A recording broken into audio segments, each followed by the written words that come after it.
running around in space. I mean, a lot of Gallette's work so far has been in between the tackles, running inside the teeth of that defense, and he hasn't been afraid. This offense has been attacking them and attacking them. They haven't been breaking big ones yet, but 5- and 6-yard gains like that will benefit them as the game goes on. Well, if you're a fan of heavyweight fights, we have got one for you here tonight. Round 1 in this 12-round bout goes to East Forsyth. Explosive plays all over the place for both offenses. VJ Wilkins shaking free for Reagan to get them on the board, but it's East Forsyth who storms right back with this kickoff return that goes 80 yards for Jamon Smith. At the end of one, it's 15-6 for the homestanding Eagles on our Carolina Classic Fair Friday Night Rivals.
We're back with tonight's Winning Row. Everyone on tonight's Winning Row will receive free tickets to the Carolina Classic Fair October 1st through 10th.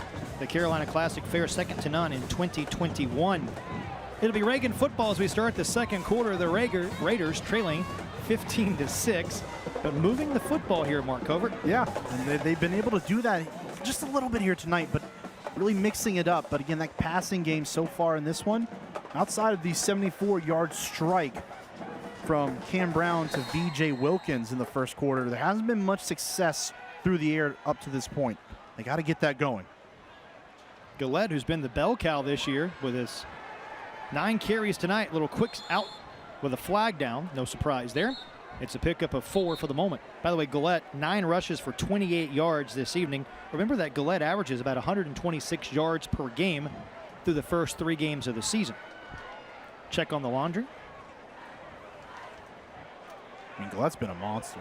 It hasn't just been, well, maybe he's been the best player. I mean, this kid has been electric so far as the season has worn on. Another procedure penalty called on Reagan. We had 5 combined penalties in the first quarter. The 6th now between the two clubs. And Josh McGee pleading his case to no avail. Yeah, what, Stripes are staying busy tonight, aren't they? It is a television contest. Second down and 10 for this Reagan offense.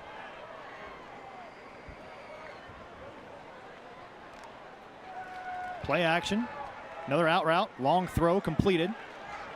And again, it's Wilkins. Shakes free of a defender with a flag down.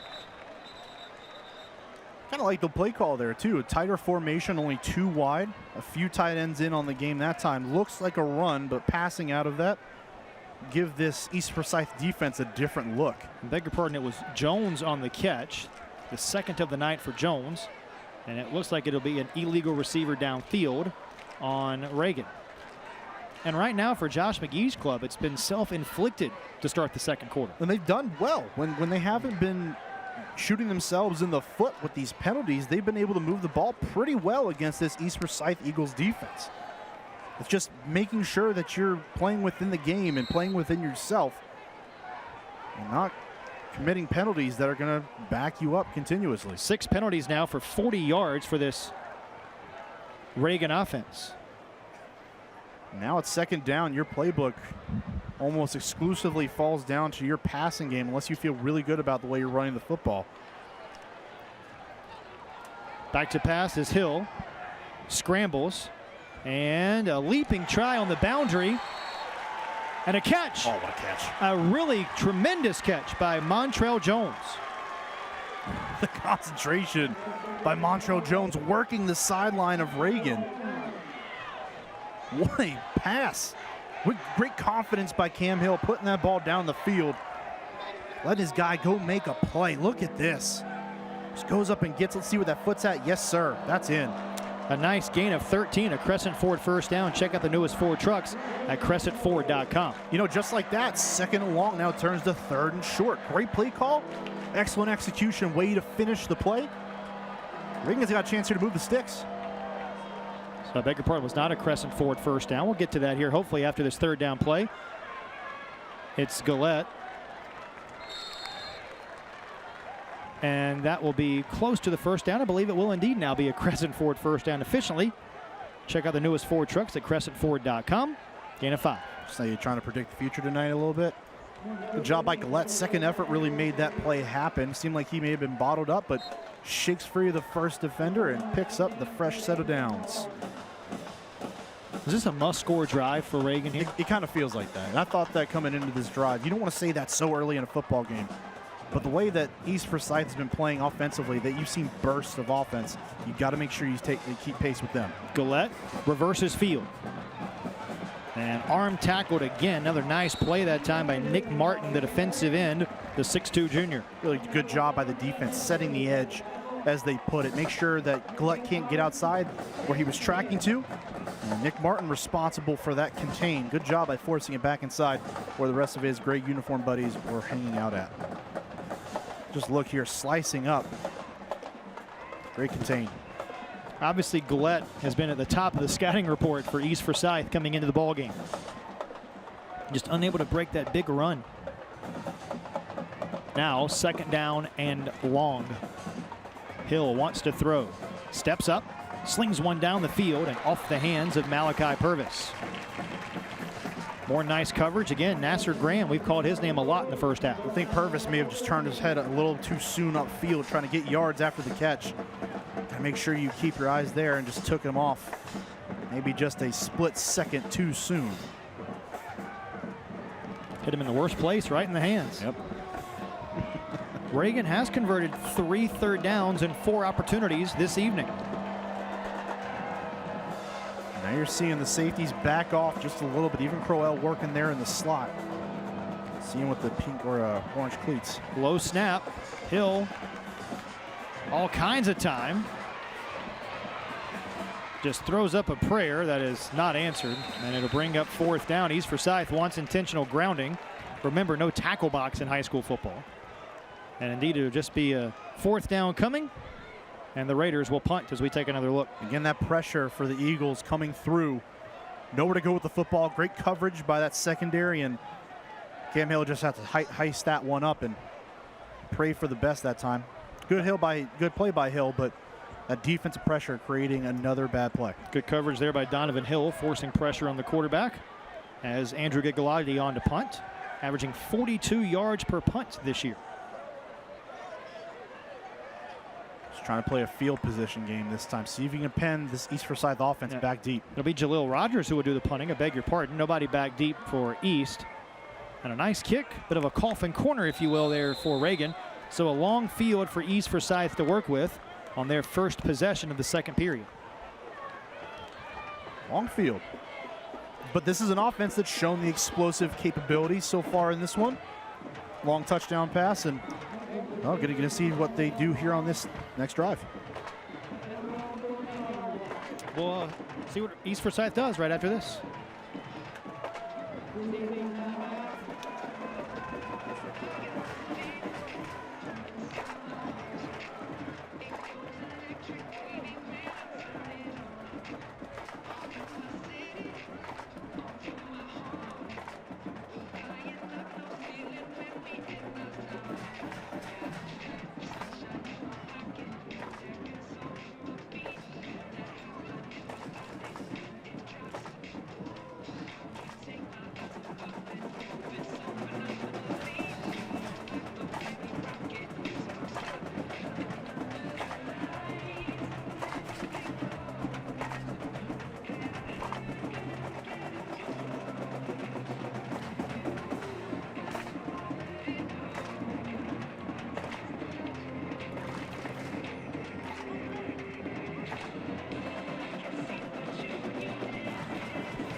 (15-6) East Forsyth early in the second period. East getting the ball for the first time in the second quarter on our Carolina Classic Fair Friday Night Rivals presented by Roan Law. Reagan's got to keep this in front of them. Don't let these receivers beat them. They've already done it once tonight. Can't allow them to do it again. Run free in your secondary. Rayner audibling the play at the line. A motion play here. And cutting it upfield is Brown. Takes a vicious hit, but picks up 7. Good job. Even though the play was extending that time, East Forsyth kept working and working and working. The linemen continued to work their blocks. And good cut to get upfield that time by Brown. Picks up a nice chunk of change. And well, that's second down now upcoming. Mentioned in the first quarter, Todd Willert said we have to be happy getting 4, 5, 6 yards per play on this Reagan defense. Said he's been really impressed with what Coach McGee has done with this defense this year. Todd Willert talking really ad nauseum about how impressed he's been with Reagan and how the defense has been the change for the Raiders so far this season. They played well tonight, but will give up a first down here, a gain of 8 as the Eagles go back to the ground. And now on the flip side, for Reagan, Coach McGee telling us this is the first time that his club this year has faced a team that just wants to run the football right at him. Right. He talked about maybe not finesse, but a lot of the air it out, the air raid offenses that they saw through those first few games. Myers Park 2 weeks ago, and this is just a different monster here tonight with the Eagles of East Forsyth. Rayner will keep it and will fight ahead for 3. But that's exactly what they want to do. They want to be able to run the football. When you talk about the versatility of this offense, you've got a few guys, 3 to be exact, that are over that 100-yard mark, and 2 more hanging right around it, with Rayner leading that rushing attack with 266 yards on the ground. But you got to think these top 5 rushers, 761 yards and 74 carries. That's 10.2 yards a clip. I mean, that's ridiculous running the football, knowing every single time one of those guys carries on average, they're picking up a first down. Averaging over 300 yards per game as a club through the first 3 games of the season are the Eagles. Quick out, nice catch.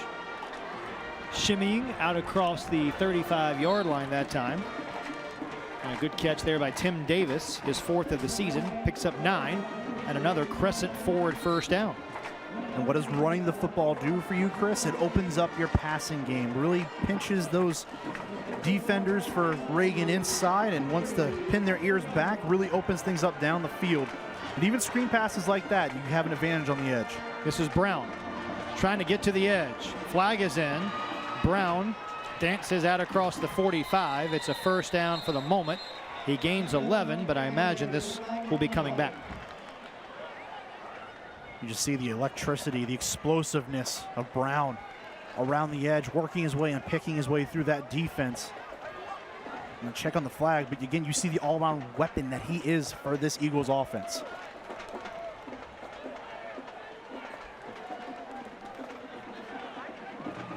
And a holding called there on East Forsyth. Hey, stay tuned at halftime for my myspot.nc.gov halftime report.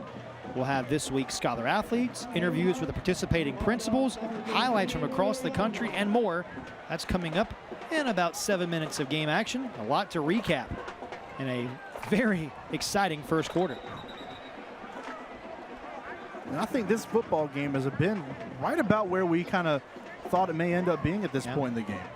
18 rushing yards on this drive for East Forsyth. That's more than they had in the entire first quarter.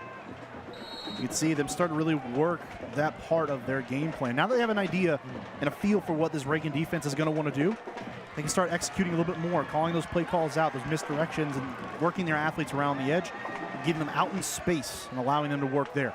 Quan Porter in the backfield now for the Eagle offense. Designed run for Rayner, the quarterback, and just a couple there. And you know, realistically, what East Forsyth does, and they want to run the football. A lot of teams you see them, and they say they want to run the football. It's an I formation. You're under center. You've got big packages where you've got 3 guys in the backfield along with your quarterback. That's not what East Forsyth does. They spread it out. They want to work the edges and get their athletes out in space. It's an effective rushing attack, and they do it better than really anyone. Back to pass, Rayner, home run ball, looking for Brown, and incomplete. Brown was out of bounds anyway. Good coverage that time from Jaleel Rogers, who's one of the better basketball players for Reagan, but doing a nice job in the secondary there.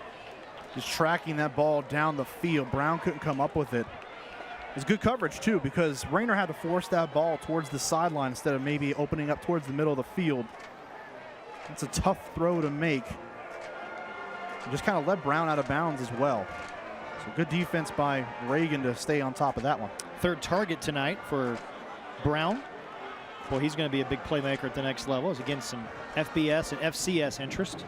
Now 3rd down and long for East. You wonder what the play call is for the Eagles. 3rd and 19. Well, where do you go? You've got a multitude of riches at the skill positions. Again, play action. Again, it's Rayner. And again, it's Rayner looking for a seam. Gets out to the 40-yard line, about 5 yards shy of the marker. Now, we saw East go for it in the first quarter on 4th and short, but seems like a punting situation here. Yeah, pretty conservative play call, if not one where you're maybe trying to catch Reagan just out of position that time. So it was a little bit of a gamble, keep the thing on the ground, and not able to pick up the first. A good chunk of yardage. It gets closer to that 1st down marker, but not quite enough. I would watch a fake here, though. I will say that if you're Reagan, I would watch for a fake at this point in the game and where you're at on the field. VJ Wilkins already has 1 punt return for a touchdown this year. He has a 74-yard touchdown catch tonight, too. This is Andrew Conrad on to punt. We'll kick it away from Wilkins, and will be good field position here for Reagan when we come back. Halfway done with the game's 2nd period. It's East Forsyth who's out to the lead here at the place they call the Nest. We're back with more on our Carolina Classic Fair Friday Night Rivals presented by Roan Law right after this.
(15-6) the lead for East Forsyth. The 4-0 Eagles, 1-2 Raiders. Opening up conference play tonight, and what is just a gauntlet of a conference schedule. Davie County, Glenn, Parkland, Mount Tabor, R.J. Reynolds, West Forsyth, these 2 clubs. And you win this league, you have accomplished something for sure.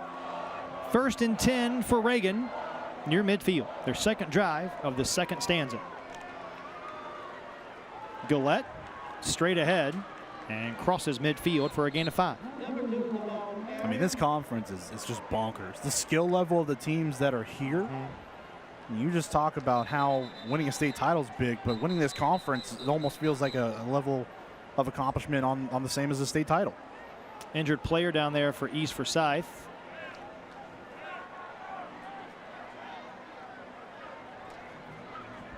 And we'll go to attend to him. It's Kevin Riley, one of the defensive tackles, a 5'11 senior who is getting some treatment.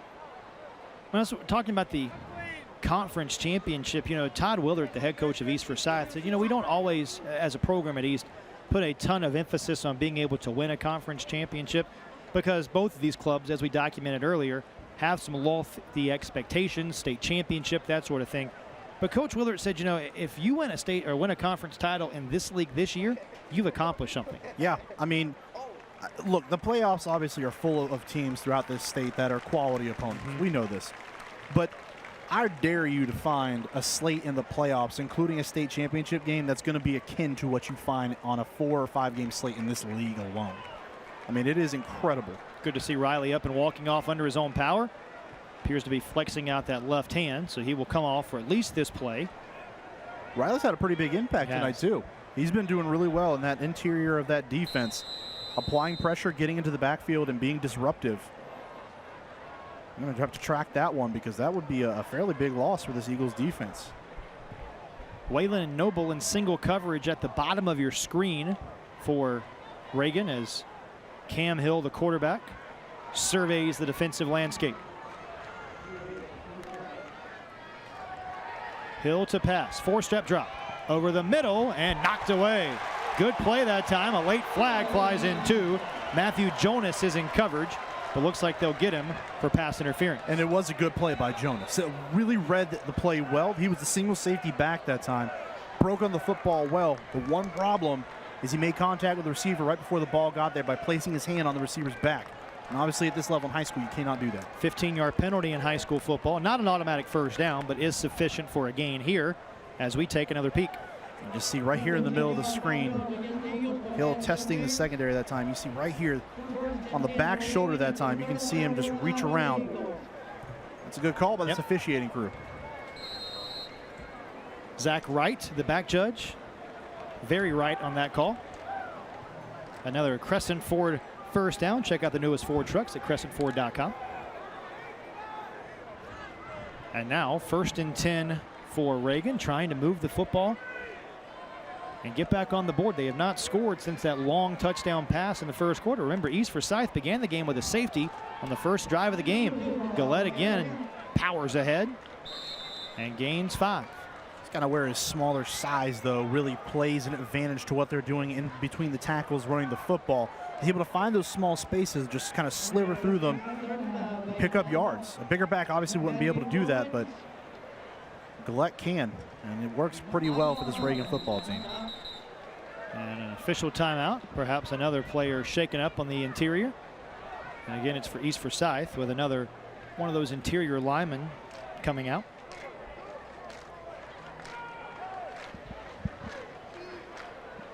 It's David Smith, the starting defensive tackle. So Smith is out now. Looks like Kevin Riley, who was injured a moment ago, is back in. Certainly a good sign on that defensive line for East Forsyth. Well, you definitely don't want to lose your top 2 defensive tackles where they're listed on this depth chart. You cannot have that interior exposed because that's exactly where they're wanting to run the football. Reagan is right now. If you have those guys in the interior of your defense who's taking up 1 or 2 blockers consistently, that's a big help up front. They bring a blitz.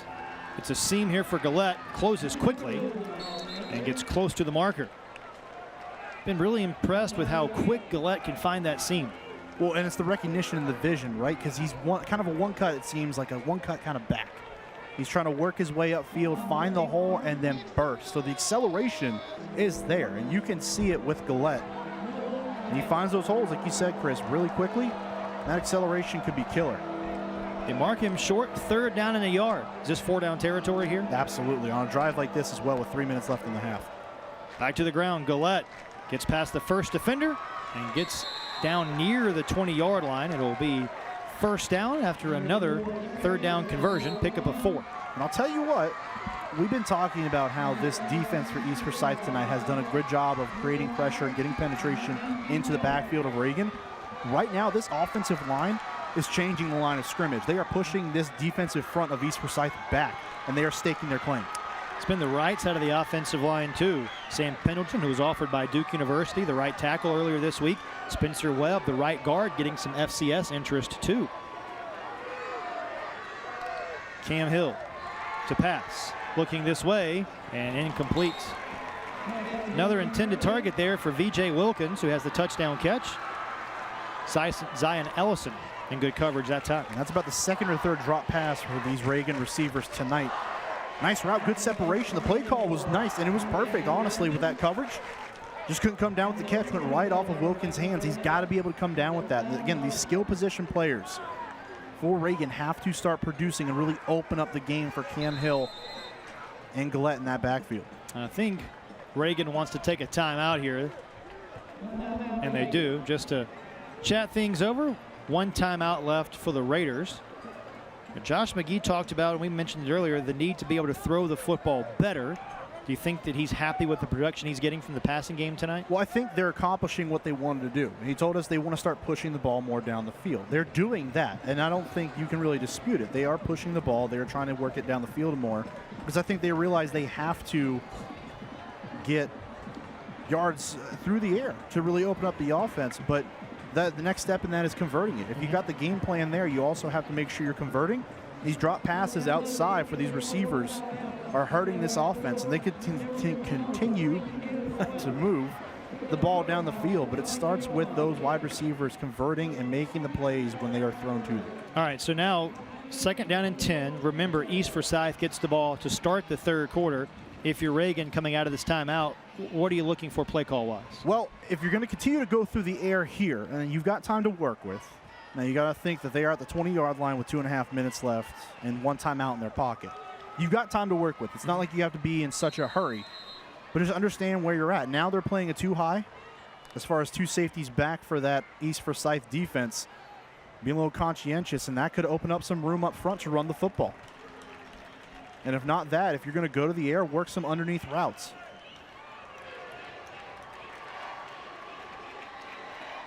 Five on the play clock. And more whistles.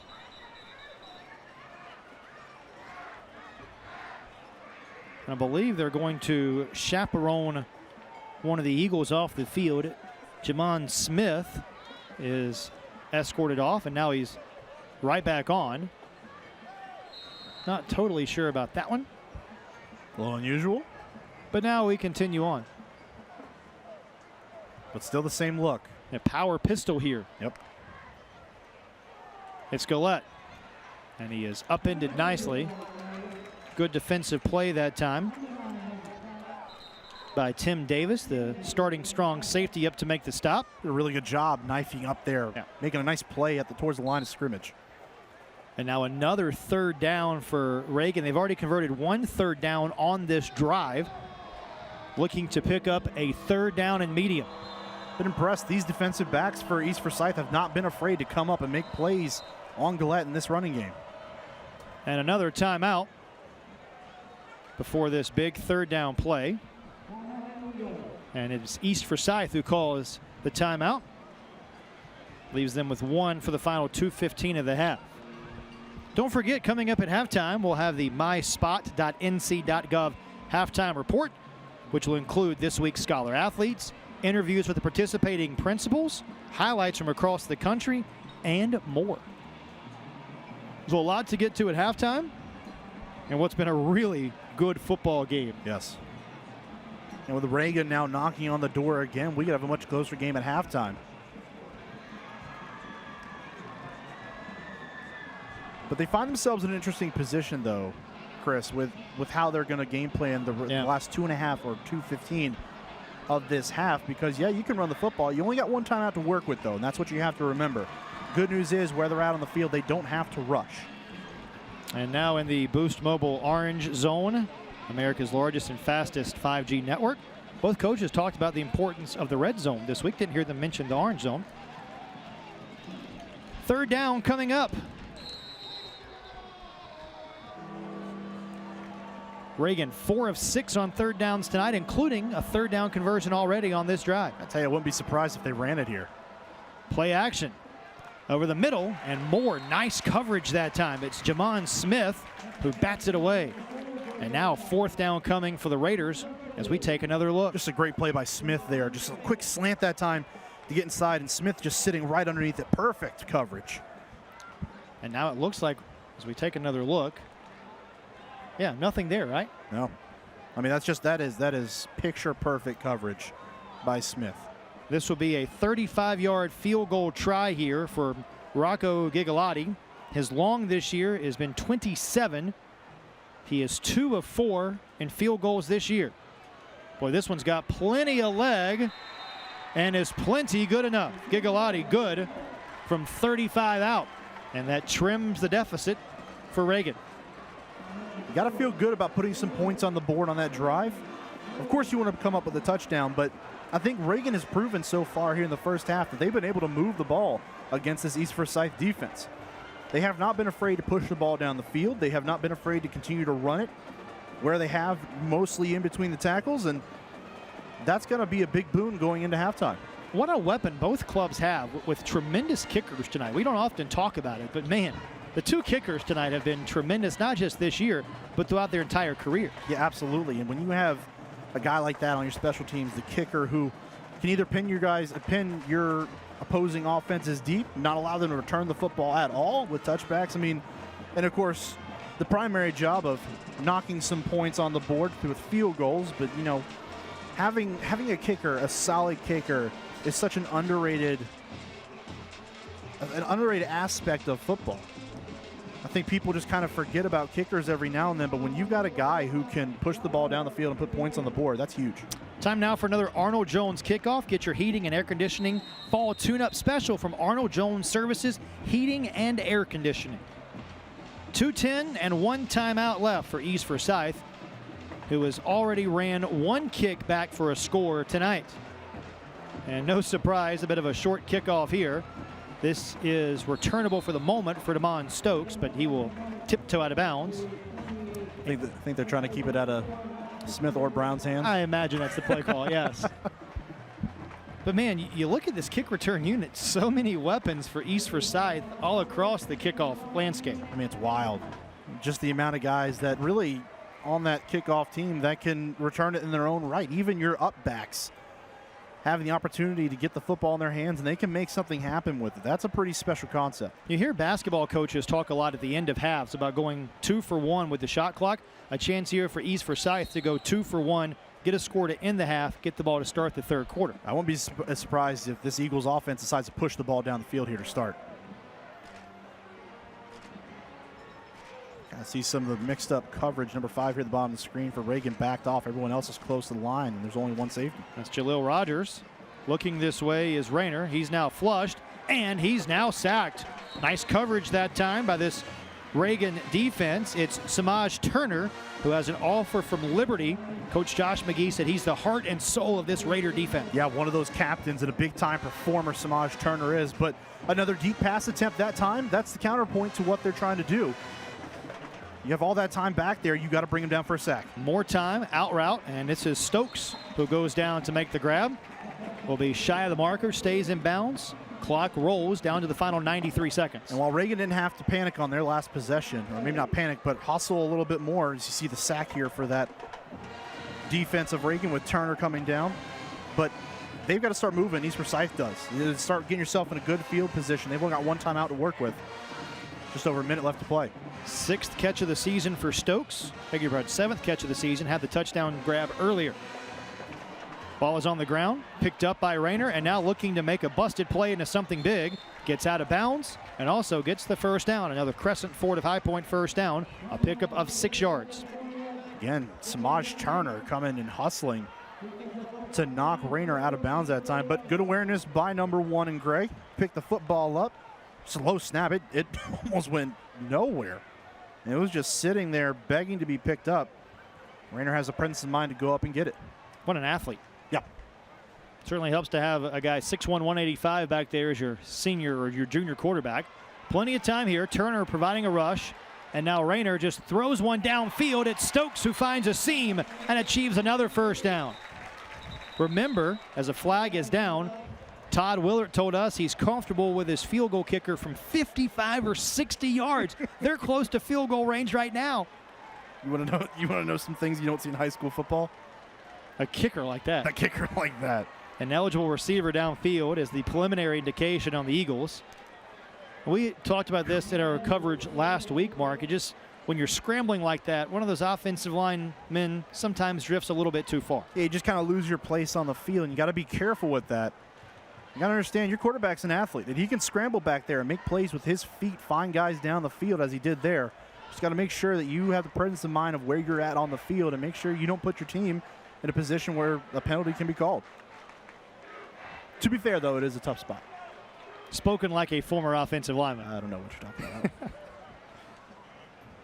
What position did you play? Center, baby. I don't know why I thought you were a guard, but now that I thought you could have been like a guard or a I tackle. flexed. Okay. I was versatile. Yeah, I know. I was our super emergency backup quarterback, too. So. That's a disaster strikes. Here's Rayner. Pressure in his face.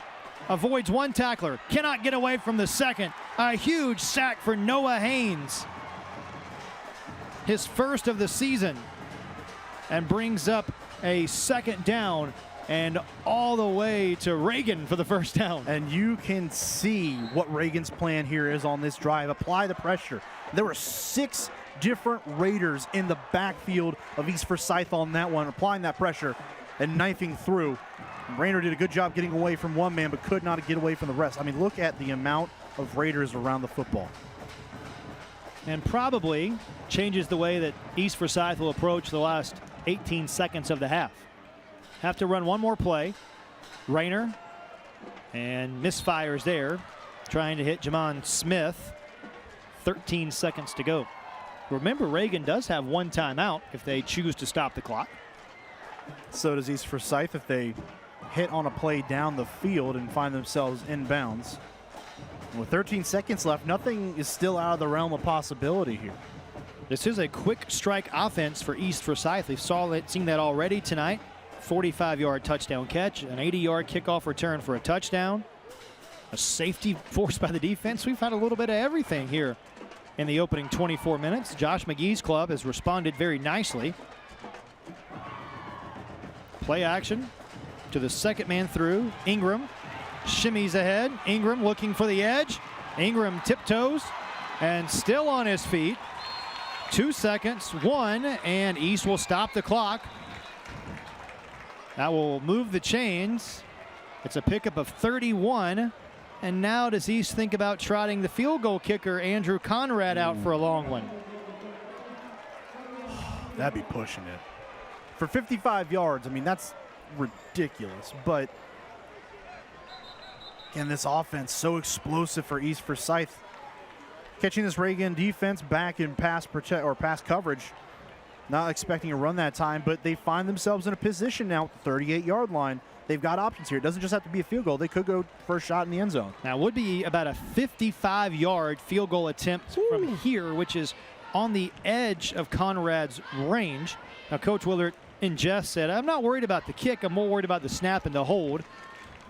But 1.1 seconds left. It looks like the offense is still huddled around Todd Willard and their offensive coordinator, Ron Horton. Those two have been together a very long time. Well, and we've had some adventures in this one tonight with the snap and the hold, but we might get that now. Yeah, it looks like Conrad has come out.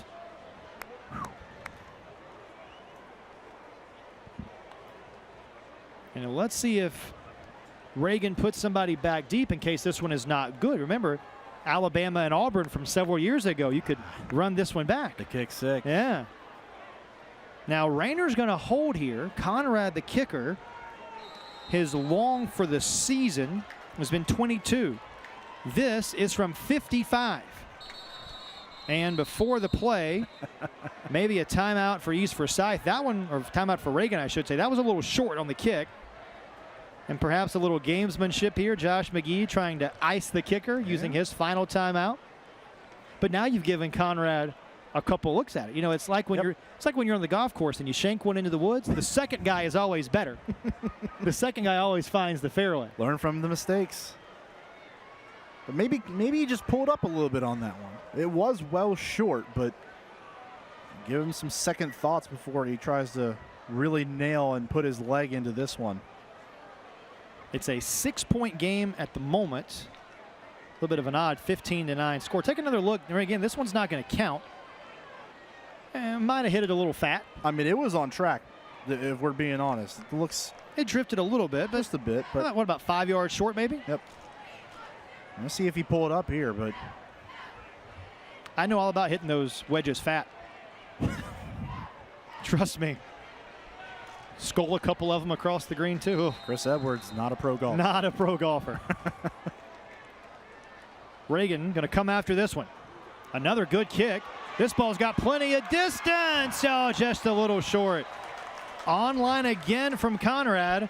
That one would have been good from 53, but East Forsyth will have to be content with a 6-point halftime lead and a wry smile for the head coach of the Eagles, who is in his 19th season. He will chat with Hannah here in just a moment as East Forsyth behind their defense, who scores early, a couple of explosive plays. A 6-point lead for the Eagles as we head toward the locker room. Really well-rounded first half as well. Yeah, and again, East will get the football when the third quarter begins. Hannah getting to position. And I think Hannah's ready with Todd Willard. Hannah, take it away. Thanks, guys. I'm here with head coach Todd Willard. Coach, you said earlier in the week that you wanted to sustain some drives offensively. How do you feel you've done that in the first half? We haven't done very good, obviously. Our penalties are killing us right now. Our drives are getting stopped by us because we keep on getting penalties, and we got to fix that. And what are you hoping to see coming back out after halftime?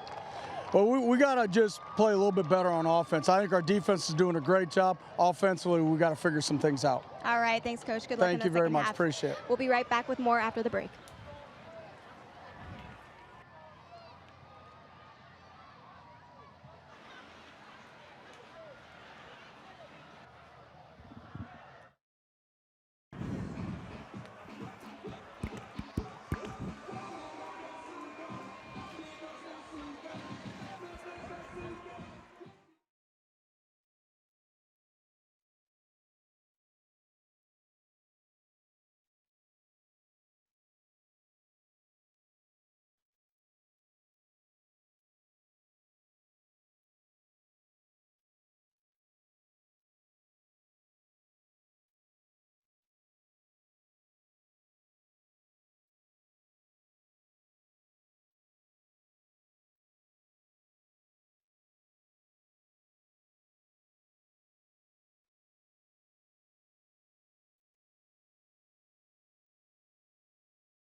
Throughout the 2021 Carolina Classic Fair Friday Night Rival season, Biscuitville will recognize an exceptional senior student athlete from each participating school with a plaque presentation prior to each game.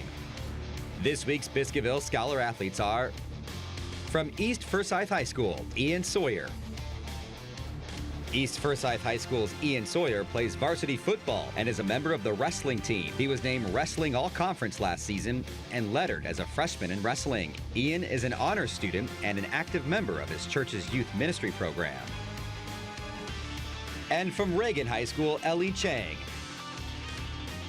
Reagan's Ellie Chang is the varsity volleyball captain and holds a 4.5 GPA.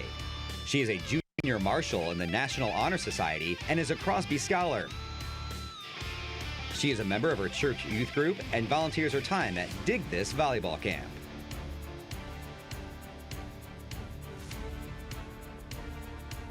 Ian, Ellie, and other nominated students are competing for a $5,000 Biscuitville Ultimate Student Athlete Scholarship to be awarded at the end of the season. Since 1966, Biscuitville has been serving up authentic Southern food made from fresh, locally sourced ingredients. Stop by a Biscuitville near you for the flavor of local. Welcome back to the myspot.nc.gov halftime report. I'm now joined with Reagan's principal, Brad Royale. Principal Royale, thanks for being here tonight. Thank you for having me. So how has it been opening up the school ever since COVID happened? How's it like having students back in the building? Well, first of all, I want to say thank you for all that you guys are doing with My 48 and having these covering our football games here in the Triad area. I think that means a lot to our communities, and so we want to say thank y'all for doing that. And what a great atmosphere tonight. East has done a great job. The Kernersville community certainly come out to support their team, and very excited that our Pofftown crew also traveled over. So you asked me about kids being back in the building. Man, what a wonderful thing it's been having our kids back, and I think that they really needed to be back in the building. You know, COVID has been very difficult on everybody, but I think that as educators, we've realized it's probably been the hardest on kids, and so, you know, having these opportunities to be back in the building, to come to football games and be with their friends, I cannot tell you how amazing it's been and how important it is to kids as well. Absolutely. And so you've returned back to athletics, you know, since COVID. What are your athletes saying, you know, returning to athletics this fall? Oh, they are loving it. I mean, they really want to compete.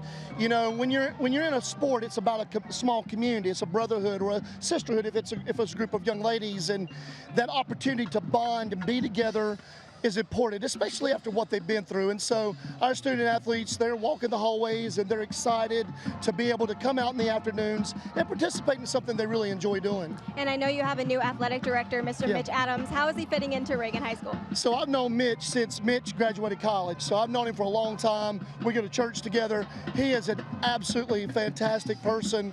Really excited about having him. We stole him out of South Stokes, and he has come in and just hit the ground running. He's had a lot to learn, even though he had been in AD, but he is really working hard and super excited to have him on board. He has quickly adapted to Raider Nation. Awesome. Well, thank you so much for being here and taking the time to speak with us. Thank you so much for having us. And again, thank you for what you do for us. Thank you. We'll be back with more after this next break.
Welcome back to the myspot.nc.gov halftime report. I am now joined with East Forsyth Principal Rusty Hall.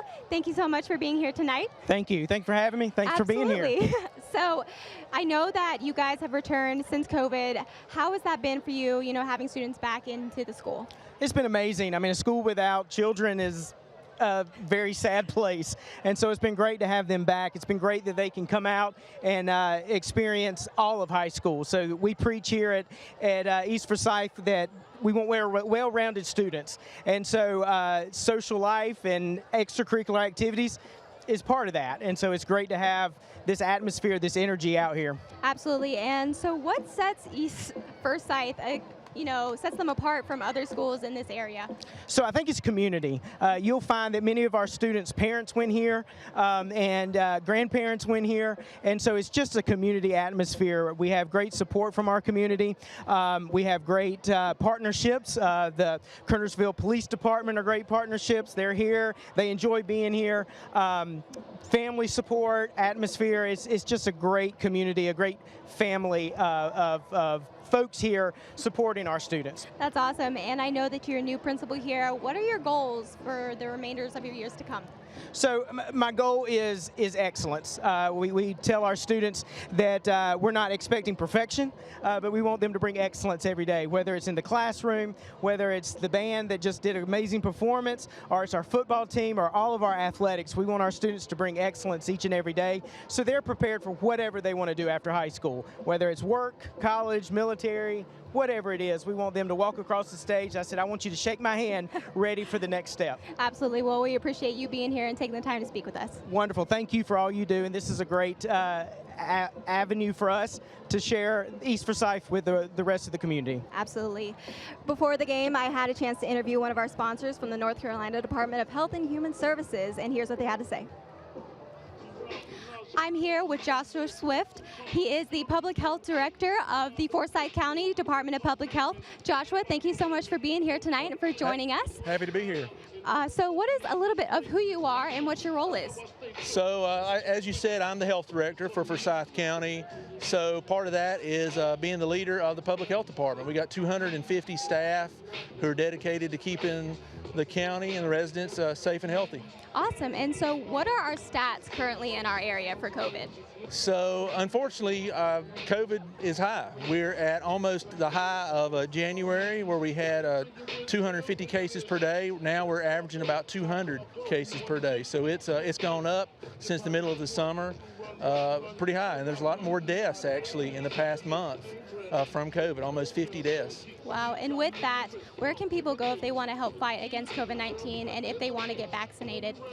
So you can go get vaccinated. We're at the health department 5 days a week. We're also doing outreach events. We'll be at the health department tomorrow, Saturday, from 9 until 3, offering COVID vaccine, offering vaccine for students that have went back to school and haven't got their vaccines yet, other vaccines.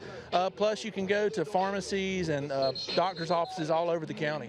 Wow, that's awesome. And now you're vaccinated. Would you like to share your personal story of why you got vaccinated? Well, I got vaccinated really to protect my family, to protect my wife, to protect my kids. I've got a 10-year-old over here off the screen who can't get the vaccine yet. So there's lots of people that are too young to get the vaccine, but also I got an 84-year-old dad and a 74-year-old mother-in-law, and I'm trying to protect them and stop the spread. Well, we're certainly glad you're here tonight and for giving us all this information. Thank you so much for being here tonight. Thank you. We'll be right back after this, after the break. Great. All right.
Welcome back to the myspot.nc.gov halftime report. I am now down here for Carolina's Classic Fair of the Week and also joined with event and branding manager DJ Hargrave.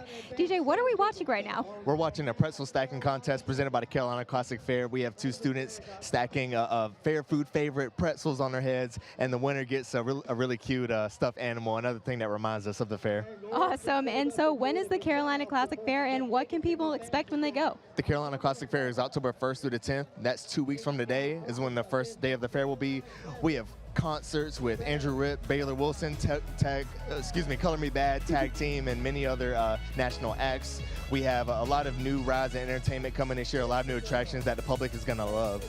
Awesome. And why is it so important for the Carolina Classic Fair and the fairgrounds to support Friday Night Football? It's really important for us to support high school football because, you know, we love our fair friends from all across the state. You know, right now we're in Kernersville. Of course, we have a large audience from Winston, Greensboro, all the different counties in Winston-Salem and in North Carolina in general. So it's really important for us to be out here, support the education system, and just really just have a good time for the students and fans out here. Absolutely. And you mentioned events. So when people go to the Carolina Classic Fair, what can people expect and like what new events have you guys added? I'll tell you what, the concerts are a big deal for us, and we have also added a sports zone presented by the Carolina Classic Fair. We'll have different local sports teams representing themselves at the fair this year. We're really excited about that.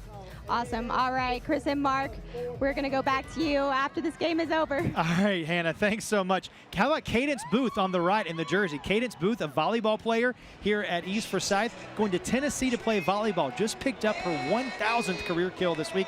Over 800 kills already this season for this East Forsyth volleyball team. The athletes everywhere across this field. Really impressive stuff. Let's take a look back now, Mark, at our halftime stats as we get ready for the third quarter of this one here on the halftime coverage, myshot.nc.gov halftime report. You look at the halftime stats, we'll tell you the story of why this is such a competitive game. Yeah, and really kind of shocking when you look at it, the way that the scoreboard has gone tonight. You would think that East Forsyth has been really moving the football well, but Reagan's been right on par with them. I think Reagan really played an excellent first half.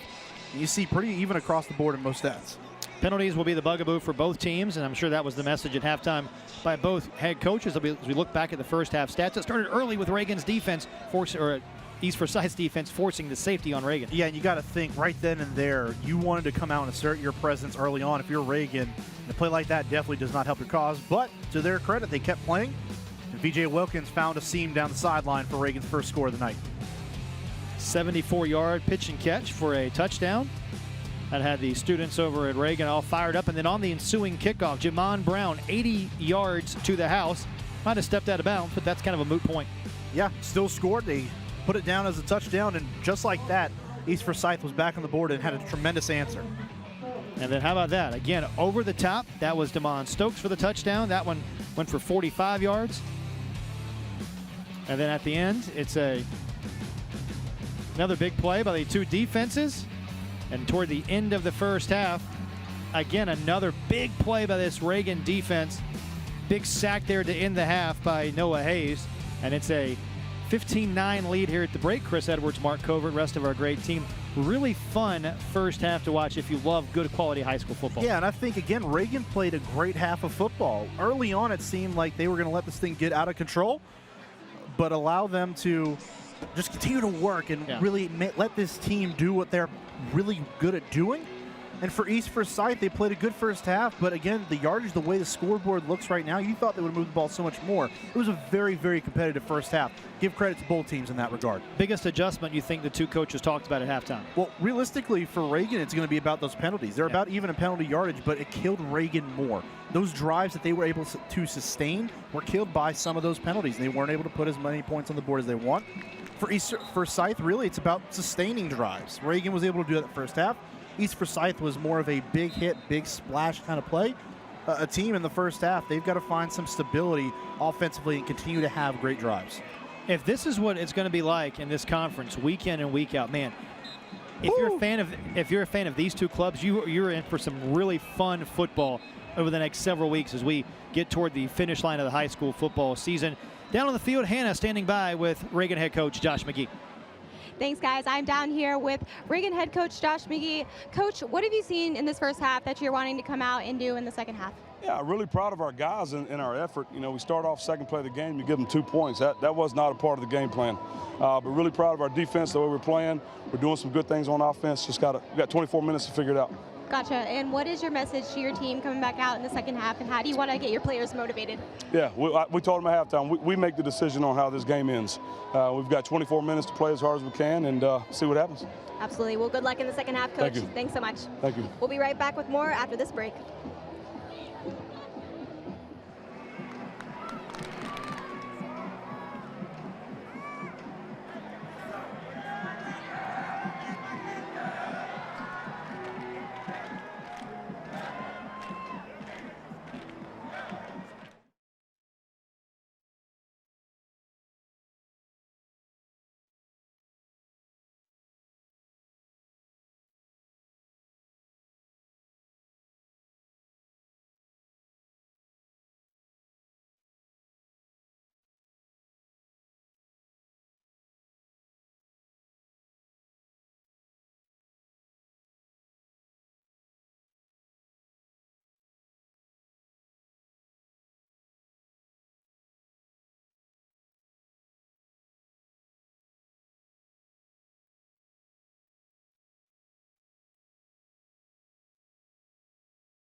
Six-point lead for East Forsyth as we prepare to start the third period from Fred E. Lewis Stadium.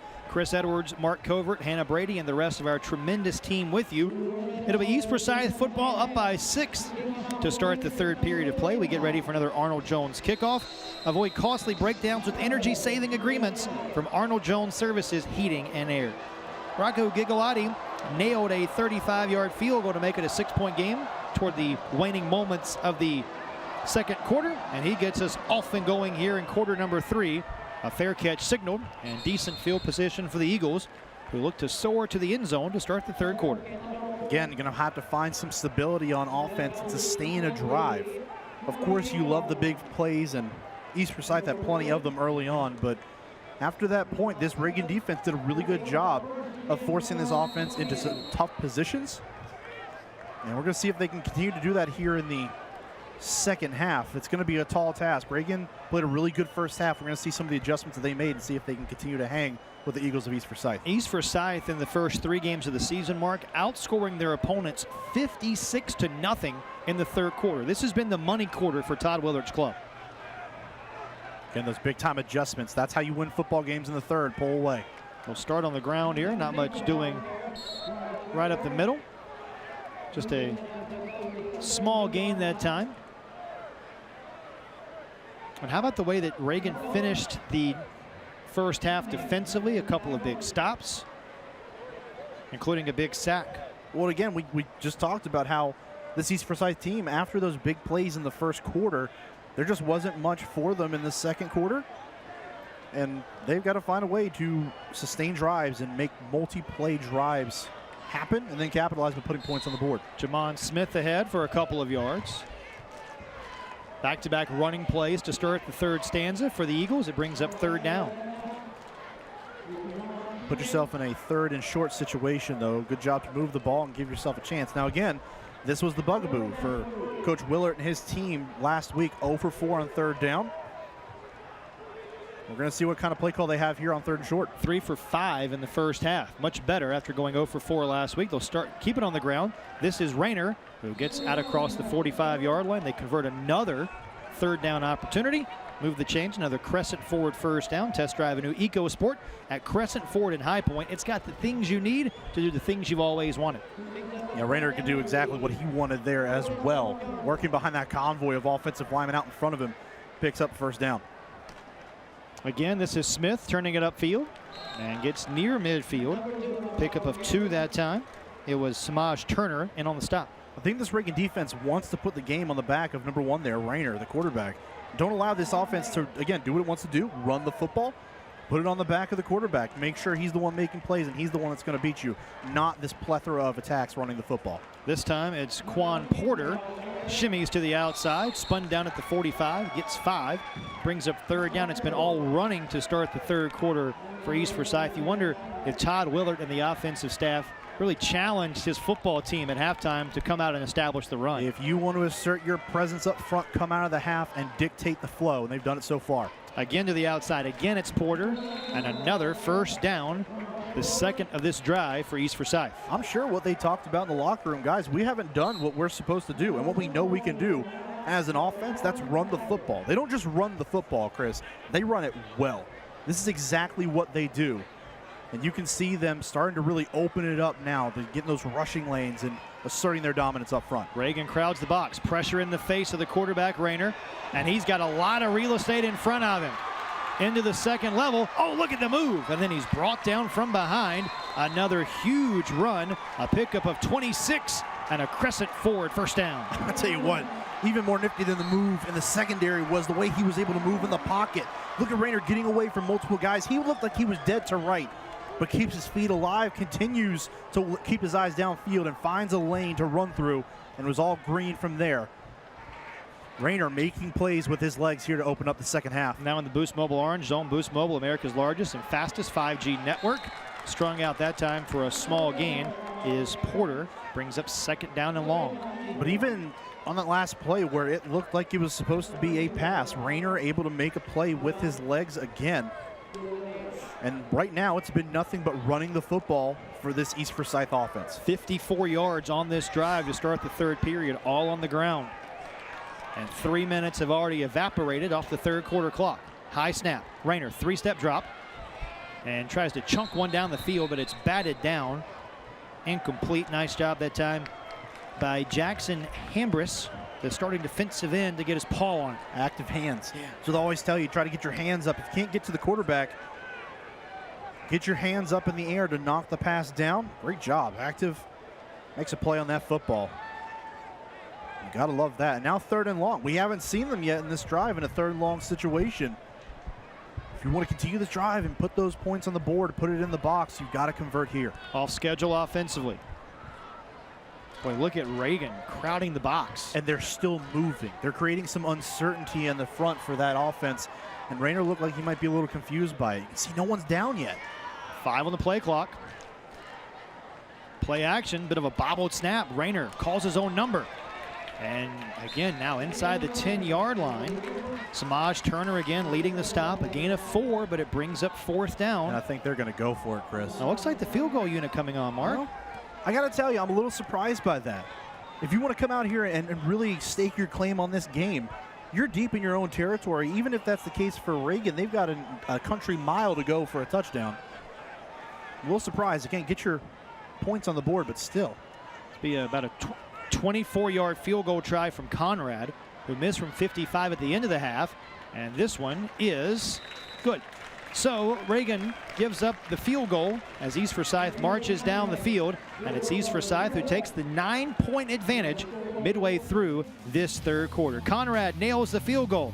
It's a 2-possession lead for East Forsyth. And we're back with more with our Carolina Classic Friday Night Rivals presented by Roan Law right after this.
QB Jalen Rayner has done a really great job establishing this Forsyth offense tonight. Earlier this week, I asked Coach Willard how much he has grown as an athlete, and he said that he has the confidence now and feels more confident leading this varsity team.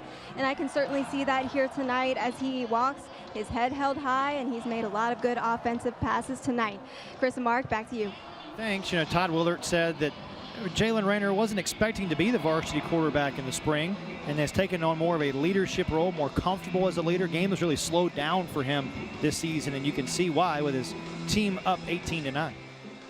If you're going to have someone playing the quarterback position, you expect him to be a leader, if not the leader of your offense. He's going to be the one that controls the tempo, that's going to be touching the ball on almost every single snap.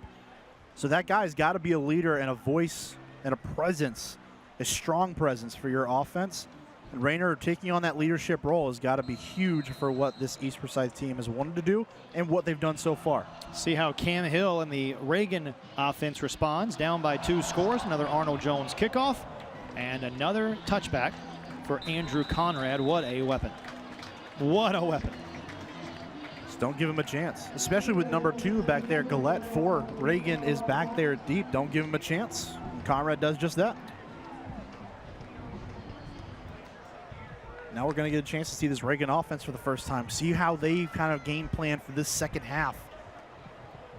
Maybe giving more opportunities and space for number 2, but this is a defense that likes to fly around. How are they going to offset them pinning their ears back and getting after the backfield? John Gillette, the running back, has yet to break one of those big runs tonight. You know, he's averaging 126 yards a game, averaging 7 yards a carry, but all his runs tonight have come between 4 and 6 yards. He's not been able to break that huge run, and he's not going to do it here either, as he's wrestled down by Michael Mullins, the nose tackle, for a loss of maybe a yard.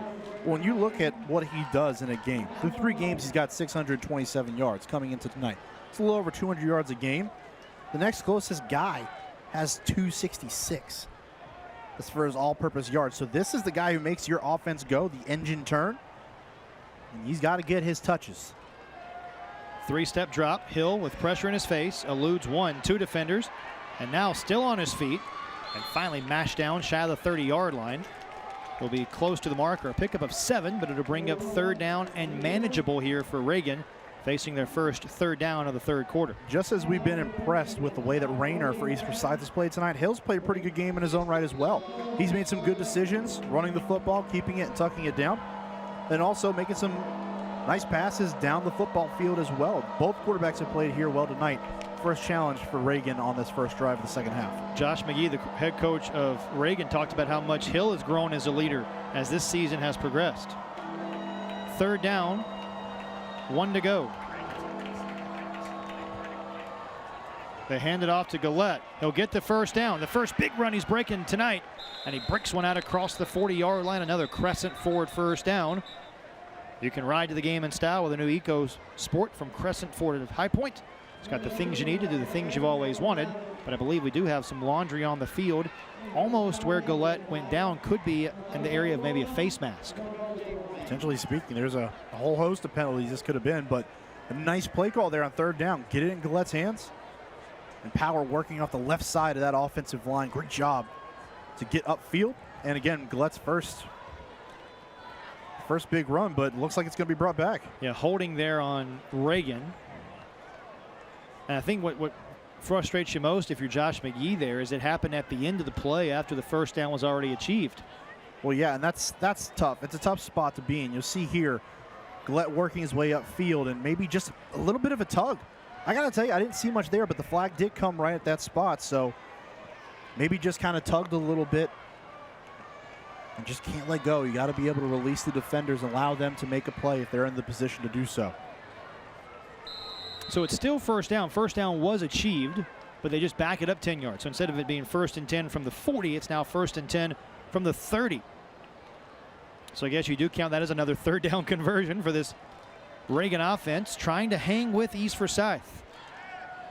Hill, quick out. Wilkins, who has the touchdown catch tonight, picks up 5. VJ Wilkins, who runs a 4.3 40, comes from great stock. His parents were high school sweethearts. His dad played football at Winston-Salem Carver High School. A nice young man having a nice career here for the Reagan Raiders.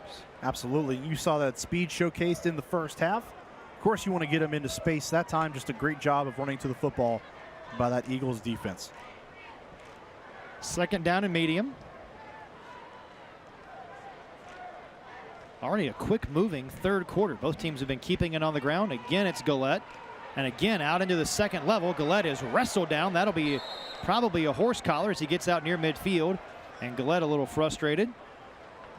But I don't believe he got a flag there, Mark, unless did he throw one? Yeah, right here on the sideline. That's what I thought. So should be an extra 15 yards here. Just too high of a tackle. I think Todd Willard has a point. There was no horse collar. He was not pulled down by the horse collar, right, but was grabbed around the neck. And I think anything above the shoulders is going to elicit a flag from the officials.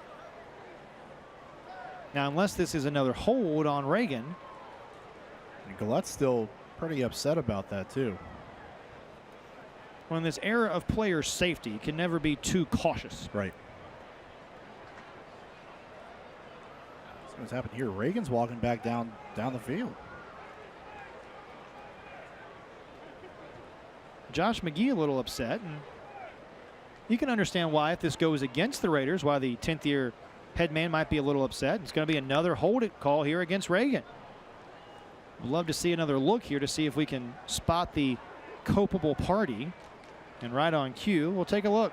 I'm going to see, it was along the East Forsyth sideline. So again, right there. I don't know. Yeah, maybe right there. Okay, a little bit of a hold. Not much. And maybe a tug there from the wide receiver, Waylon Noble. That's the second time on this drive, if that's the case, that Noble's been flagged for a hold. But again, it is enough for a first down. So after the 10-yard penalty, first down and 9.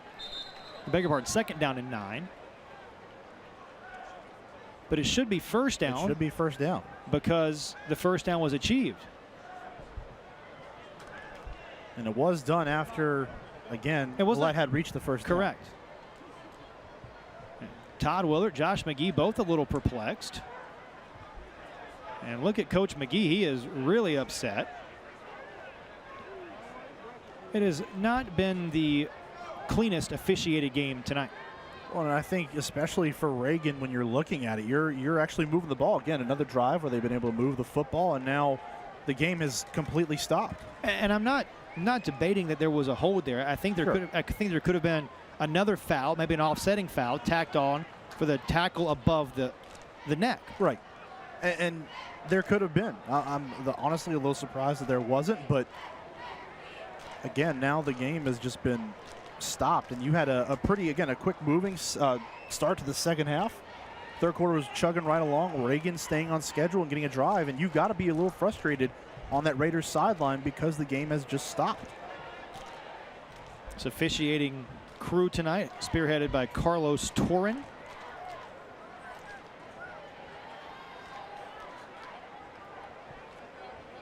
And they're just trying to...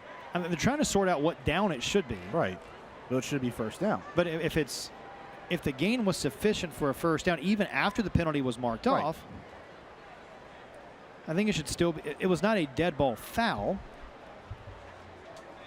Well, if you're pushing it back 10 yards from where the spot of the foul occurred. Remember, the ball was at the 30-yard line initially. Yes. And the ball now spotted at the 35. But the gain was out to the 45-yard line. As the officials sort this one out, we're going to remind you that coming up in the fourth quarter, we'll have tonight's Roan Law play of the game. Roan Law, the Triad's injury attorneys. And now Todd Willard really upset, and he's saying his piece to this officiating crew. I don't imagine the holiday card list will include all of these particular parties involved. If it did before, it's definitely not now. It's a tough spot. You know, being an official is a tough it's a tough job. And we do appreciate what the officials do, and they want to get the calls right, and we understand that. Yeah. And I think they adjudicated this one fairly, but now they're going to mark it at the 35, so it becomes 1st and 5.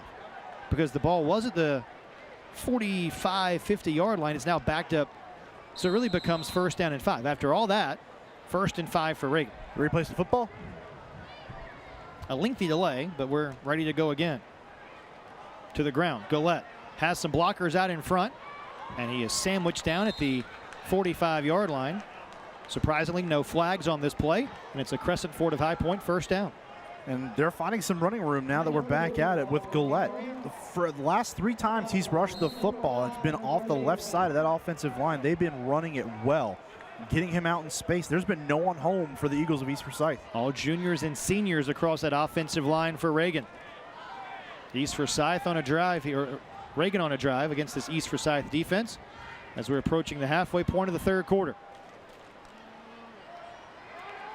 Gullette again, bottled up, but somehow finds daylight. And it takes a couple of Eagles to bring him down. Michael Mullins making the initial hit, pick up a foul. Kind of go back to what we talked about at the very beginning of this broadcast, Chris, and how size doesn't matter when you talk about John Gullette. Look at this, just breaks a tackle. East Forsyth had this blown up in the backfield. And then on top of that, to finish the play, he keeps moving his legs and getting more yards. You got to love the way he runs the football. For a guy his size, he plays 1,000 times bigger than what he is. 5'10", 170. A senior getting some interest from the Ivy League. Tells you that he's getting it done both on the field and in the classroom. Don't tell this kid he doesn't have a chance. Gullette, the bell cow, slips by one defender and runs into his own man. He's bottled up near the 45-yard line. It'll depend on the spot. Gains 4, maybe 5. But it'll bring up maybe a third down and very short. And I'll tell you what, we kind of noticed coming out of the half, there seems to have been a little bit of dew that's set down on the field.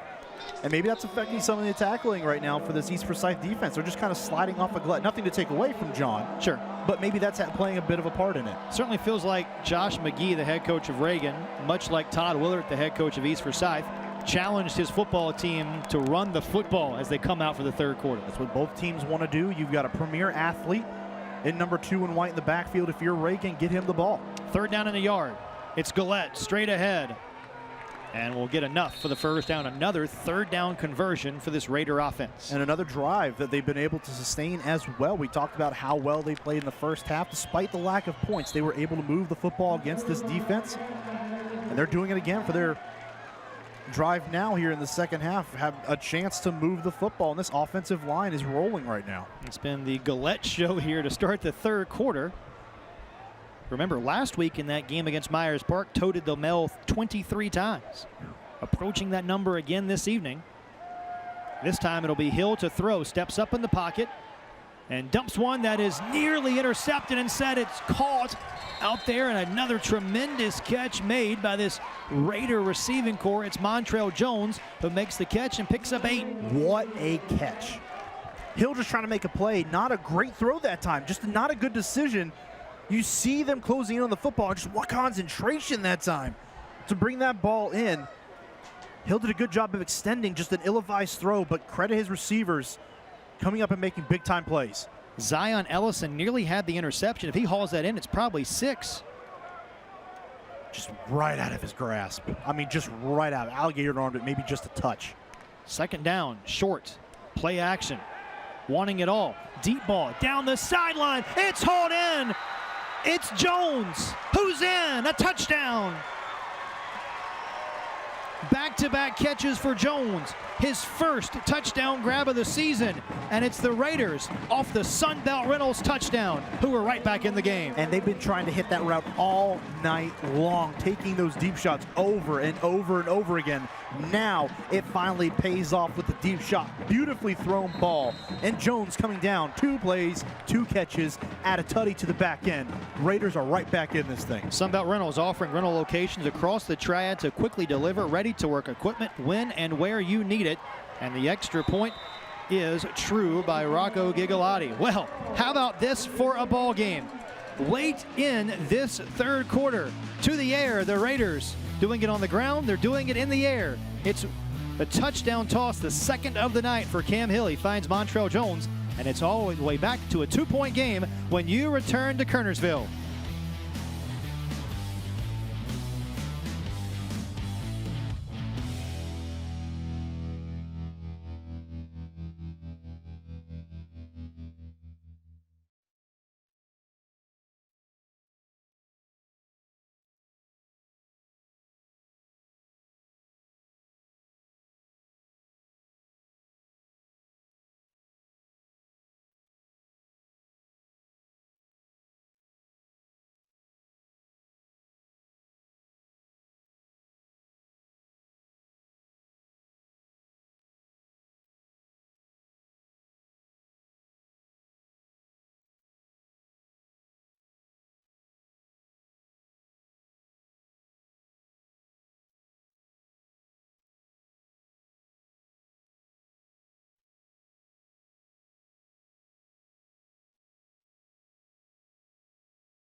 2-point lead for East Forsyth as they get the football back. Stay tuned in the fourth quarter. We'll have tonight's West Rock scoring summary.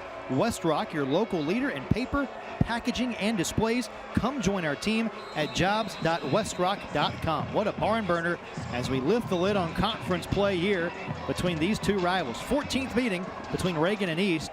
Reagan trying to win here at East for the first time ever, and that's a live ball down the sideline, and it'll be East who survives on that Arnold Jones kickoff. My goodness. How about the hustle? Sorry, partner. Landon Callahan getting down there and nearly recovering that live ball. Hugh Brown trying to make a play, run up on that football, just missed it, short-armed it, went right between his legs. And once that ball goes 10 yards, it's a live football. That's free. Just kind of kicked it in no man's land. It's a really good execution by Gigalotti to kick that ball and locate it where it was at, but just was not able to come up with that. Reagan so close to catching a huge break, now down 2. East Forsyth got the opening possession of the third quarter, all on the ground to start the second half, kicked a field goal to take the lead, and now they start on the ground again with Quan Porter, and he is met and dropped after a small gain. Just continuing that theme. Come out here and run the football. It's an Eagles offense that loves to do that to set up their pass. So many guys do it so well. You can't just key in on one guy. Eventually, at some point, someone's going to break one here for this East offense. Brown in single coverage at the bottom of your screen for East Forsyth. Instead, it's the quarterback, Rayner, who keeps it, and Rayner finds a lot of daylight, spins off a man, and Rayner is finally tripped down from behind. The quarterback, Jalen Rayner, making it happen. A gain of 45 yards for the Eagles, who soar into plus territory. Hold the phone, partner. There is a flag down at the end of the play. We'll see what that is, but what another effort. A true athlete, Rayner making another play with his feet, working off the right side of that offensive line. Gets upfield, shows some fancy moves in the backfield of Reagan that time. A little spin action right in the middle of the field before being dragged down. Good hustle by number 16 for Reagan. That's Jeremiah Bailey running him down from the backside, but Rayner, another explosive play for this offense. If it stands, it would equal the largest run of the season for Rayner. It's an unsportsmanlike penalty, though, against East Forsyth, so it'll count. It's a 45-yard run, but they're backed up 15 yards. And, I tell you what, Rayner making a case for our player of the game. We'll have that tonight in the fourth quarter. Our Carolina Classic player of the game. The Carolina Classic Fair, second to none in 2021. For all the players you have to account for on this offense, and there are a myriad of them. You talk about Porter, Ingram, Smith, Stokes, Brown. Rayner has been the guy tonight that's done the most damage. With that run, East Forsyth as a club now over 200 yards rushing. Remember, they average nearly 308 on the ground per contest. Botch snap here, and Rayner just has to fall on it. Now, interesting to note that this Reagan defense last week only allowed 104 rushing yards in that loss at Myers Park. Conversely, a couple of weeks ago in the season opener against North Davidson, gave up 226 on the ground. Yeah. Their only win of the season, but still able to shut down opposing running games. Now again, we were told this week that, of course, they were facing teams that weren't primarily focused on running the football. They want to put the ball in the air, so this is their first true test against a team that wants to run the football. And so far tonight, they've done enough. Bend but don't break defense. On second down and long, a screen is batted down, intercepted. Noah Haynes with the pick. Haynes inside the red zone. A game-changing play for the Raider defense. This is a two-parter, partner. I mean, the great deflection on the screen pass that time. It was going to be an excellent execution. The rushers for Reagan got upfield. It was right there for East Forsyth, but a mistake. Trying to come back for a wide receiver screen, knocked up in the air. And Haynes right there for the pickup. What a play. Josh Dobbs knocking the football away, and Haynes there, opportunistic football, plucking it out of the air and running it back. A return of 37 for Noah Haynes. It's the third interception of the season for this Raider defense. And now in the Boost Mobile Orange Zone, it's a chance for Reagan to take their first lead of the night. These Raiders have hung around all night long. Are they finally going to break through and get themselves into a leading position here? Remember, Reagan has never won a game here at East Forsyth. They've only won once in the series, 2019. This is Hill with time, throws one to the flats. It's Gillette out of the backfield, who picks up 5. Second down coming up. Reagan can get a first down just inside the 5-yard line. Nice little play design that time, kind of like a naked screen for Gillette on the right side. No blockers out in front, but able to pick up good amount of yards, and now second down upcoming, very manageable 2nd and 5. We talked about it earlier. This is a Reagan team that is 1-2. They have faced 3 teams in the top 25 in the state already this year. They're battle tested. Reagan said, we played that schedule to win our conference, trying to knock off a team that has won 2 state titles in the last 3 years. And you talk about a defense that's dangerous, this might be where they are most dangerous, in a condensed field. This is Gillette to the outside. Gillette toward the end zone and in. It's Reagan on top for the first time tonight.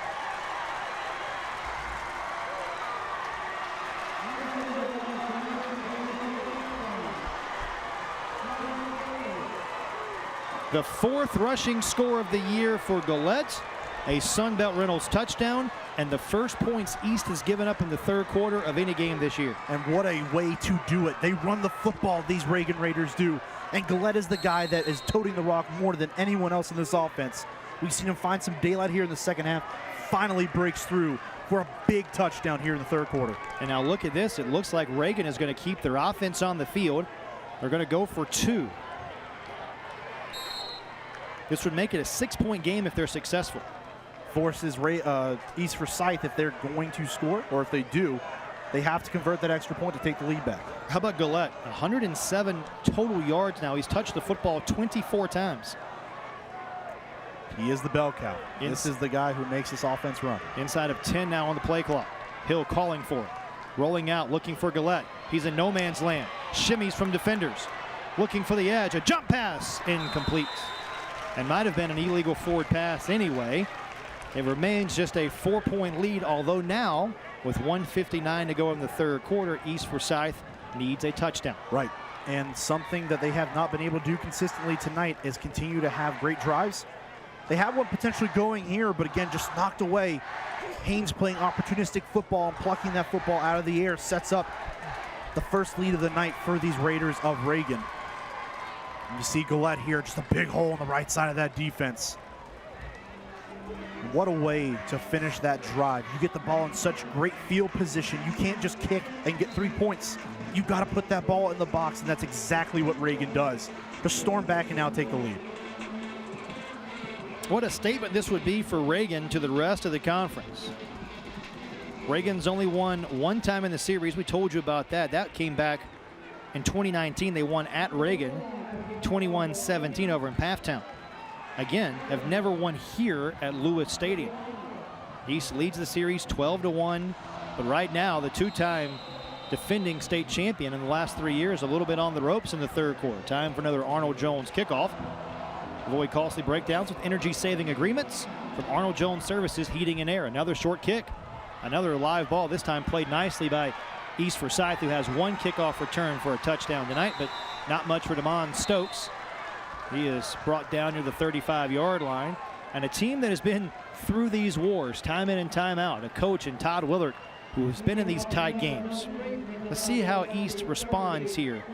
Down 4, trailing for the first time tonight. Well, you brought it up, Chris. If there is a team that is built to come back from this and they've got the coaching staff and the leadership to do it, it is these East Forsyth Eagles.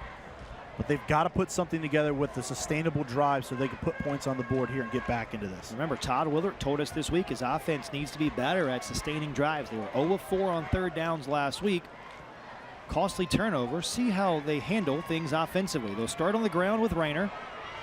Cuts up the field, and then he's upended at the 45-yard line, a gain of 9. And imagine for Rayner, the quarterback just has to have a short memory after that interception. Well, absolutely. And it's just about getting that ball over the top. Really, Reagan played that almost perfectly. The rushers got upfield, but they just happened to be right place, right time. You got to have a short memory, like you said, Chris. Just block that out. You continue to play, that you live for the next down, right? And for Rayner right now, he's going to have to be the guy that's going to get this offense going because Reagan's making a conscientious effort to stop everyone else. And they stop him here on 2nd down and 1. Samaj Turner wreaking havoc in the backfield again. 3rd down. Turner's been spectacular tonight. He hasn't shown up a whole lot on the stat sheet, but the impact that he has had has been phenomenal. He's creating pressure, disrupting plays in the backfield. The 6'3", 235-pound senior has been all over it tonight, and just another example of why he is highly touted on this defense. 3rd down. East trying to keep the drive alive. It's not even an obvious passing down. The way that Rayner has run for the most part tonight, he could take off. Rayner pump fakes, looking downfield, finds a seam in the defense and completes the pass out across midfield. Nice catch to move the chains that time. Hauled in for a gain of 14 yards. Completion that time to Tim Davis out of the backfield. Really good job by Rayner just to move the pocket that time, slide his feet out to the left side and find a man downfield to complete the pass and pick up the 1st down. East wants to push it a little bit here. 15 seconds to go in the 3rd.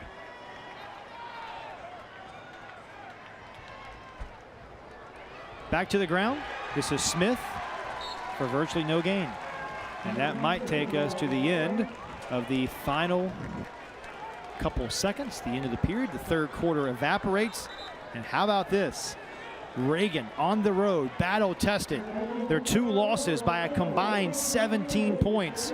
We head to the final quarter.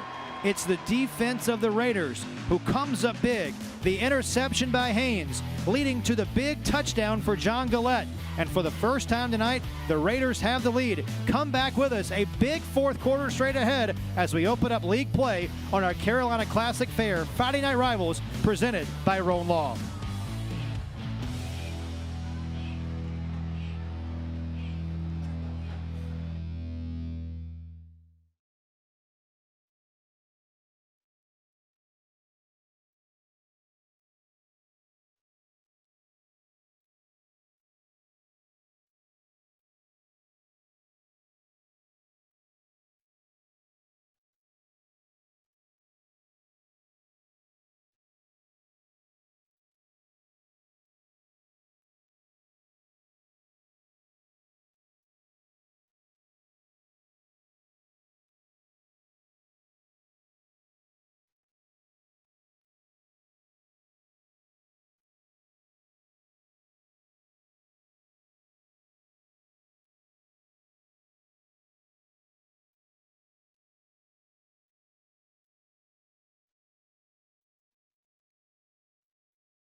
You know, both of these teams tonight have really had a long way to get here, and they went through an unorthodox spring season to summer workouts, and we asked both these coaches how the turnaround was for coming back into this fall season.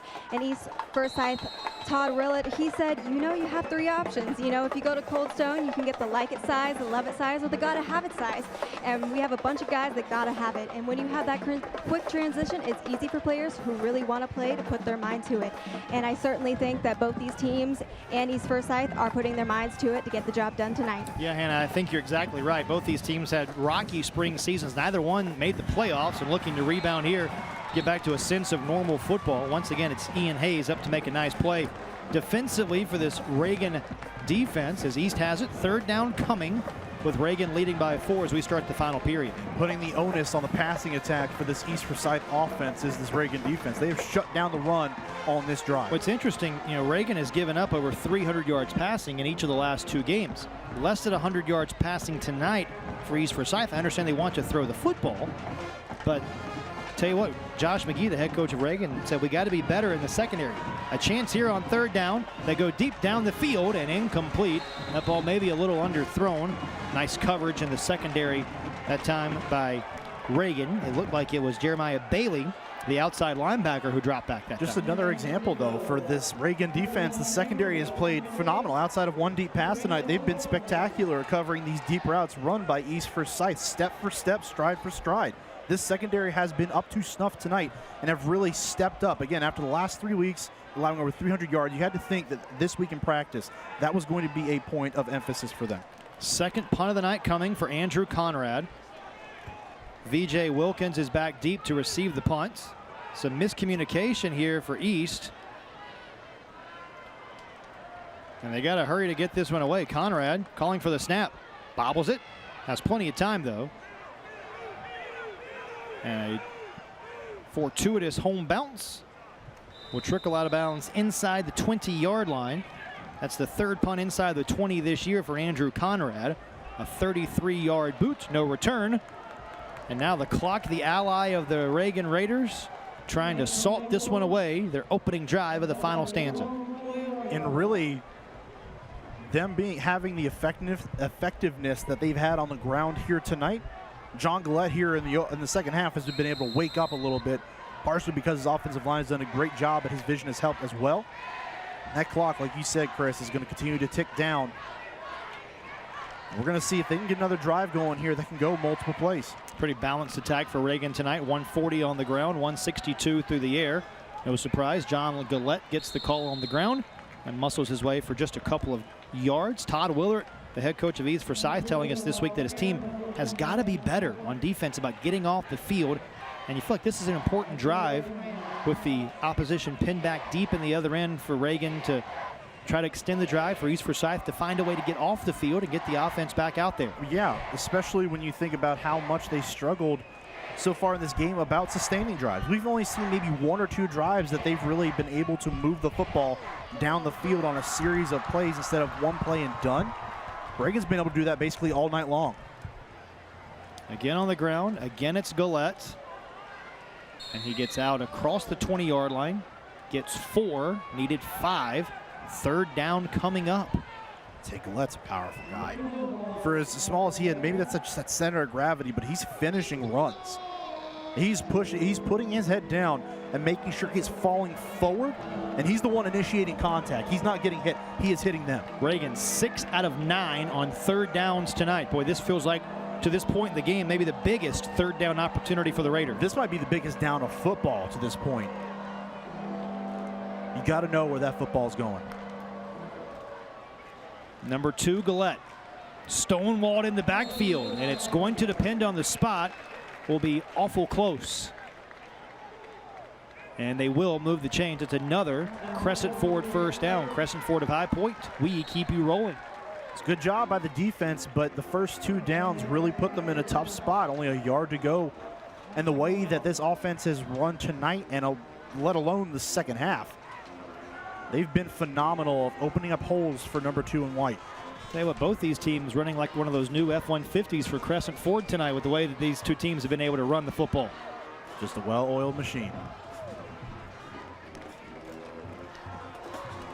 Back to the ground. This is Gillette trying to get it to the outside. Gillette with maybe his biggest run of the night. Best and biggest. It's another 1st down for this Raider offense. And you know what? We knew that he was a special player because when you look at the stats, again, over 600 total yards, and all those yards that come between running the football and catching it. No return yards to his name. So that's all been done offensively. You knew he was a big play threat, but I think we've seen the other side of John Gillette's game here tonight. It's been the methodical way that he's run the football, and this offense has found a way to continue to drive and drive and drive, even without the big play ability on full display here tonight. Last 6 1st downs for Reagan have come on the ground. You can see the game plan for both of these teams. East Forsyth crowding the box. Gillette again, bottled up. and maybe a yard for the senior running back. But you know what? Even then, it looked like East Forsyth got into the backfield. At that point, he still picked up positive yardage. This offensive line is moving that line of scrimmage back. They are taking this East Forsyth front seven for a ride right now. They're not allowing them to come up and make plays through coverage. And of course, this offense for Reagan is more than content to continue to run that clock with its 4-point lead now on the board. Gillette gets a blow this time. They go to Saunders for the first time this evening. Lawson Saunders, with just his second carry of the season, brings up third down. And you imagine Gillette probably needs a blow after he's toted the mail so much tonight. He's been just phenomenal. But to give him a little bit of a break here, because he's got to be gassed. I started thinking the last few plays, Chris, he's just got to be gassed. At some point, the kid's got to take a breather here, and maybe an inopportune time for him to be on the sidelines with the 3rd and 6 upcoming. Do you go to the air here if you're Reagan? Oh, you almost have to. If Gillette's on that sideline, you go to the air, try to pick up that first. 3rd and 6. Play action. A screen to the tight end. This is DeLong, and DeLong tiptoes the sideline and keeps the drive alive. The second catch of the night for the big tight end. I like my screens with big guys catching the football, and the tight end making a play. DeLong, the second time he's made a play tonight. A tough first catch in the first half, and then breaks a tackle. He was almost dead to rights that time, but breaks the tackle, keeps moving down the field, picks up a massive first down for this Reagan offense. A gain of 18, another crescent forward of High Point first down, and a stoppage in play with a Raider, or a East Forsyth player that is down on the far sideline. So while they attend to the injured player, we're going to step aside. It's Reagan on a drive, trying to add to this 4-point lead and what's been a barn burner here in Kernersville tonight. Stay with us. We'll have more of our Carolina Classic Friday Night Rivals presented by Roan Law right after this.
Donovan Cole, the injured Eagle, who's being helped off the field as we resume fourth quarter action here in Kernersville.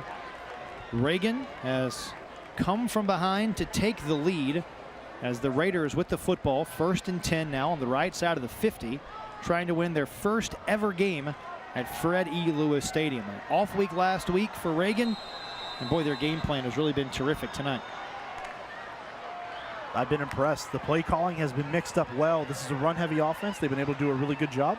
John Gillette back in there at running back after taking the last couple plays off. Approaching 30 carries tonight. Got the rock 23 times a couple weeks ago in that game against Myers Park. He has certainly been the bell cow as he gets it again. Fresh legs, cuts up the field. And dragging men with him. How about that? Inside the 25. He's going to get close to another first down. It would be the 7th consecutive first down picked up on the ground by this Raider offense if they give it to him. We've played 3 games, and he's been the best player on the field in all 3 games. That's what Coach McGee said about number 2 right here, and he has staked his claim as the best player on this field here tonight. He has been absolutely sensational with the football in his hands here this evening. They do give him a first down, so move the chains. You can just see the wear and tear this game has taken on the 5'10 senior. He just continues to run so hard. Looks like he only has one motor, and that's just nonstop. Exactly. Clock the Ally now. Gullette will get the rock for the 30th time tonight, and he stopped for a loss of a yard. All right, now 7 minutes to go. Let's look at this from an East Forsyth perspective. You're down 4. You could afford to give up a field goal. Right. But cannot give up the touchdown. No, especially with the way the offense hasn't been able to really sustain anything when they've had the ball in their hands here tonight. So for them, it's bend or don't break. It's not. We're not panicking yet. If you're East Forsyth, you're down 4 points. There's just a shade under 7 minutes left in this football game. You can still make a play, and you're right back in this thing. East Forsyth now crowding the box defensively. Reagan content to take as much of this clock as they can. Play clock down to 2. Gullette trying to run downhill, back to the line of scrimmage, and no more. 3rd and 10. And here's where the next phase of this game is going to take place. If it's not John Gullette, someone else has to stand up, and that's going to have to be Cam Hill at the quarterback position. Remember the last 3rd down, as Gullette trots off the field, it was the tight end screen to Jake DeLong. And the way that this coaching staff for Reagan has called the game tonight, Coach McGee and his staff have to be pretty pleased with how it's gone so far. They've mixed up plays well between running and passing, and not just bread and butter stuff. A tight end screen was thrown in there. They've done a really good job about keeping this defense off balance. Full house backfield here. Power pistol. Play action. Hill floats one to the outside. It is caught by Wilkins, and he slips by a defender and is going to depend on the spot. They're going to mark him half a yard short. Oh, Josh McGee and that Raider coaching staff can't believe the spot. It's now 4th down coming as we take another look. Man, I want to see this because it really looked like Wilkins got out there. The speed, the 4-3 speed, getting out on the edge, splitting the 2 defenders. He put his hand on the ground. Did he pick up the first? Well, Tim Davis maybe makes the tackle of the game. Just better look at it here. I'll tell you what, it looked like he kept his balance and got that first down. Does he get just inside? I don't know, his knee might be down at the 35. And now Davis covering that up, but a good tackle. If he kept him short right now, that's where they have it. A great tackle, and you got to think, again, 4th down, 1 yard to go. Who in this offense could possibly get the football? Another look here at Wilkins. Yeah, that's a good call. That's a great call on the sideline that time. Love the effort by Wilkins, but that's a good call by this officiating crew to get that one right. So Reagan takes the timeout. They let the play clock run all the way down. 4.5 minutes left. The Raiders had the offense out on the field. Josh McGee lets the play clock run down. He calls his first timeout. You're almost in no man's land here with the ball at the 25-yard line. As Reagan talks about it, we will too. We'll come back with the conclusion of this one right after this on My 48.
Four and a half minutes to go. Reagan with the 4-point lead at East Forsyth. The Raiders have never won a game here in Kernersville at Freddie Lewis Stadium. It's 4th and 1. Josh McGee's offense staying on the field. You need 1 yard if you're Reagan. Who gets the football? Who do you think gets the football? If it's 4th and 1, and they're going under center here. A lot of big guys up front. Reagan 0 of 1 on 4th down tonight. It's Gullette who does not get the call. It's Saunders straight ahead, and he didn't get it. for the second time tonight on 4th down. The East Forsyth defense holds, and the Eagles at home have a shot with 4.5 minutes left. Where is John Gillette? He's been the guy all night long. He is the focal point of this offense, and he doesn't get the football on a 4th and 1. 4.5 minutes left. You're up by 4 in a place you've never won before. Where is John Gillette? You've got to get him the football. Remember, if you're East Forsyth, you have to have a touchdown. East Forsyth, they've won 2 state titles in 2018 and 2019. What a huge stand by the East Forsyth Eagles. This will be just the 4th offensive play this quarter for East Forsyth. Can Jalen Rayner engineer a game-winning drive? A good start as he completes a pass out across the 30-yard line. It's Damon Stokes who hauls it in. Take another look at this 4th down try. Just the penetration up front, not allowing anyone to get home. It's interesting, they brought Samaj Turner in to block on the edge that time, and he let his guy get by. What a monumental play. 4 minutes, 3 timeouts for Todd Willard's offense. Design run for Rayner, gets to the edge, cuts upfield, and gets down, but does move the chains. Another crescent forward 1st down. Rayner hasn't been tackled, I don't think, by the first guy all night tonight. He's done a terrific job of breaking that first tackle, making the first guy miss, and picking up extra yards after contact. If every game in conference play across the Triad is going to be like this every week, sign me up. What a game. There we go. The clock is continuing to run. Now 3.5 minutes left. East Forsyth still does have their full complement of timeouts, though, so they can play with the clock a little bit here. They go to the ground, straight ahead. Porter across the 40, picks up 4. And if you're East, you want to score and win the game, but you also don't want to leave Reagan a whole lot of time. Well, and here's the thing, too. It's you're not playing for a field goal. East Forsyth has to score a touchdown. It's not like they've got a chance to just go down and tie it and then you can start playing for overtime. They're down by 4. So it's touchdown or bust now for these Eagles of East Forsyth. Rayner's been so great tonight about making great decisions with the football in his hand, whether it's keeping it himself and running it or making great passes. This is Rayner again, straight ahead. Renault game. And Reagan's seen that quarterback power so many times tonight, finally making an edge. Haynes with a huge interception earlier in this half to set up their Reagan offense with taking the lead. Now makes another play off the edge. And now a big 3rd down. Obviously 4 down territory here for East Forsyth. 3rd and 4. And their clock is just continuing to run. Watch out for Brown in single coverage at the bottom of your screen. Rayner looking that way, and a diving catch by Brown, but it's incomplete. Had him on the cross. And just a couple of playmakers going at it there. It's 4th down, and the game hanging on the line here for East Forsyth. Maybe just a little bit too inaccurate, way too far in front of Brown that time. He had to make a spectacular effort. Q Brown almost coming down with a huge catch, but to no avail. And now the biggest down of the football game to this point. Can Reagan get off the field, give that ball back to their offense, who's been so great about running the clock tonight? 4th and 4, and before the play, a timeout by Reagan. That leaves them with just 1 for the last 2:04 of the game. Okay, Coach Covert, you're Todd Willard, the head coach of East Forsyth. You're Ron Horton, the offensive coordinator. 4th and 4. Where are you going? I am going to do what I've done all night tonight, and I'm going to put this game, this down, this series in the hands of my quarterback, number 1. He's been so spectacular about making sound decisions so far tonight. To pick up 4 yards, he's had so many great runs here this evening. I trust his ability to make a sound decision and pick up this 1st down. If I'm East Forsyth, I'm leaving this game in the hands of my quarterback, and that's Jalen Rayner. Todd Willard, 155 and 73 in his career at East. This is a team at East Forsyth that since 2010, they've won 9 or more games in a season 9 times. They've won 10 or more games in a season 7 times. The model of consistency a state title in 2 of the last 3 years.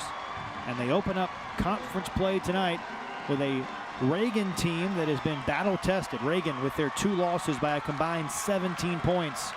The game on the line, 4th and 4. And look at Reagan, everybody up in the box. Just one single high safety. Rayner to throw, out pattern, and the game stays alive. And getting out of bounds after the catch is Damon Stokes. Nice play design that time. A lot of pressure coming off the left side of that offensive line for Reagan. Roll Rayner out to the right side, give him an easy pitch and catch. Out to the side and move the sticks does this offense. Stokes making a nice catch along the sideline. Another crescent forward of High Point, first down. It's a very smart play call. Don't allow Rayner to sit back in the pocket where he's going to be exposed to pressure.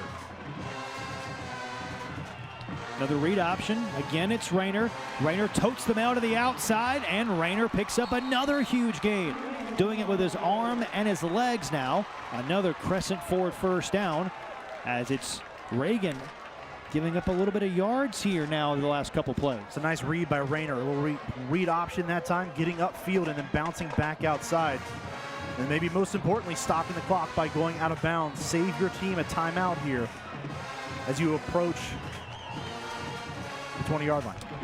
23-yard pickup, 1st and 10. This is Rayner to throw. Home run ball down the field. It's incomplete. Was looking for Stokes, and great coverage by Landon Callahan. We've seen Callahan make some really great plays in the football here tonight. He's been excellent in coverage. Again, another deep route for this Reagan defensive backfield to guard, and they were phenomenal. Again, stride for stride, step for step down the field with these receivers of East Forsyth. Another look. Just another deep shot. It was a really well-placed ball, but again, Callahan, look at the eyes on the football and making a play. Just great coverage. You can't do any better than that in a late-game situation. That is so huge. And nearly a game-winning interception for Callahan. Stokes, after the play, a little slow to get up. Limps to the sideline here, so he's off for this second down play with 105 seconds remaining in the 4th quarter. I don't think we can talk about how well this secondary has played tonight. Outside of one deep pass that went for a touchdown in the first half with this East Forsyth offense, they have been absolutely unbeatable.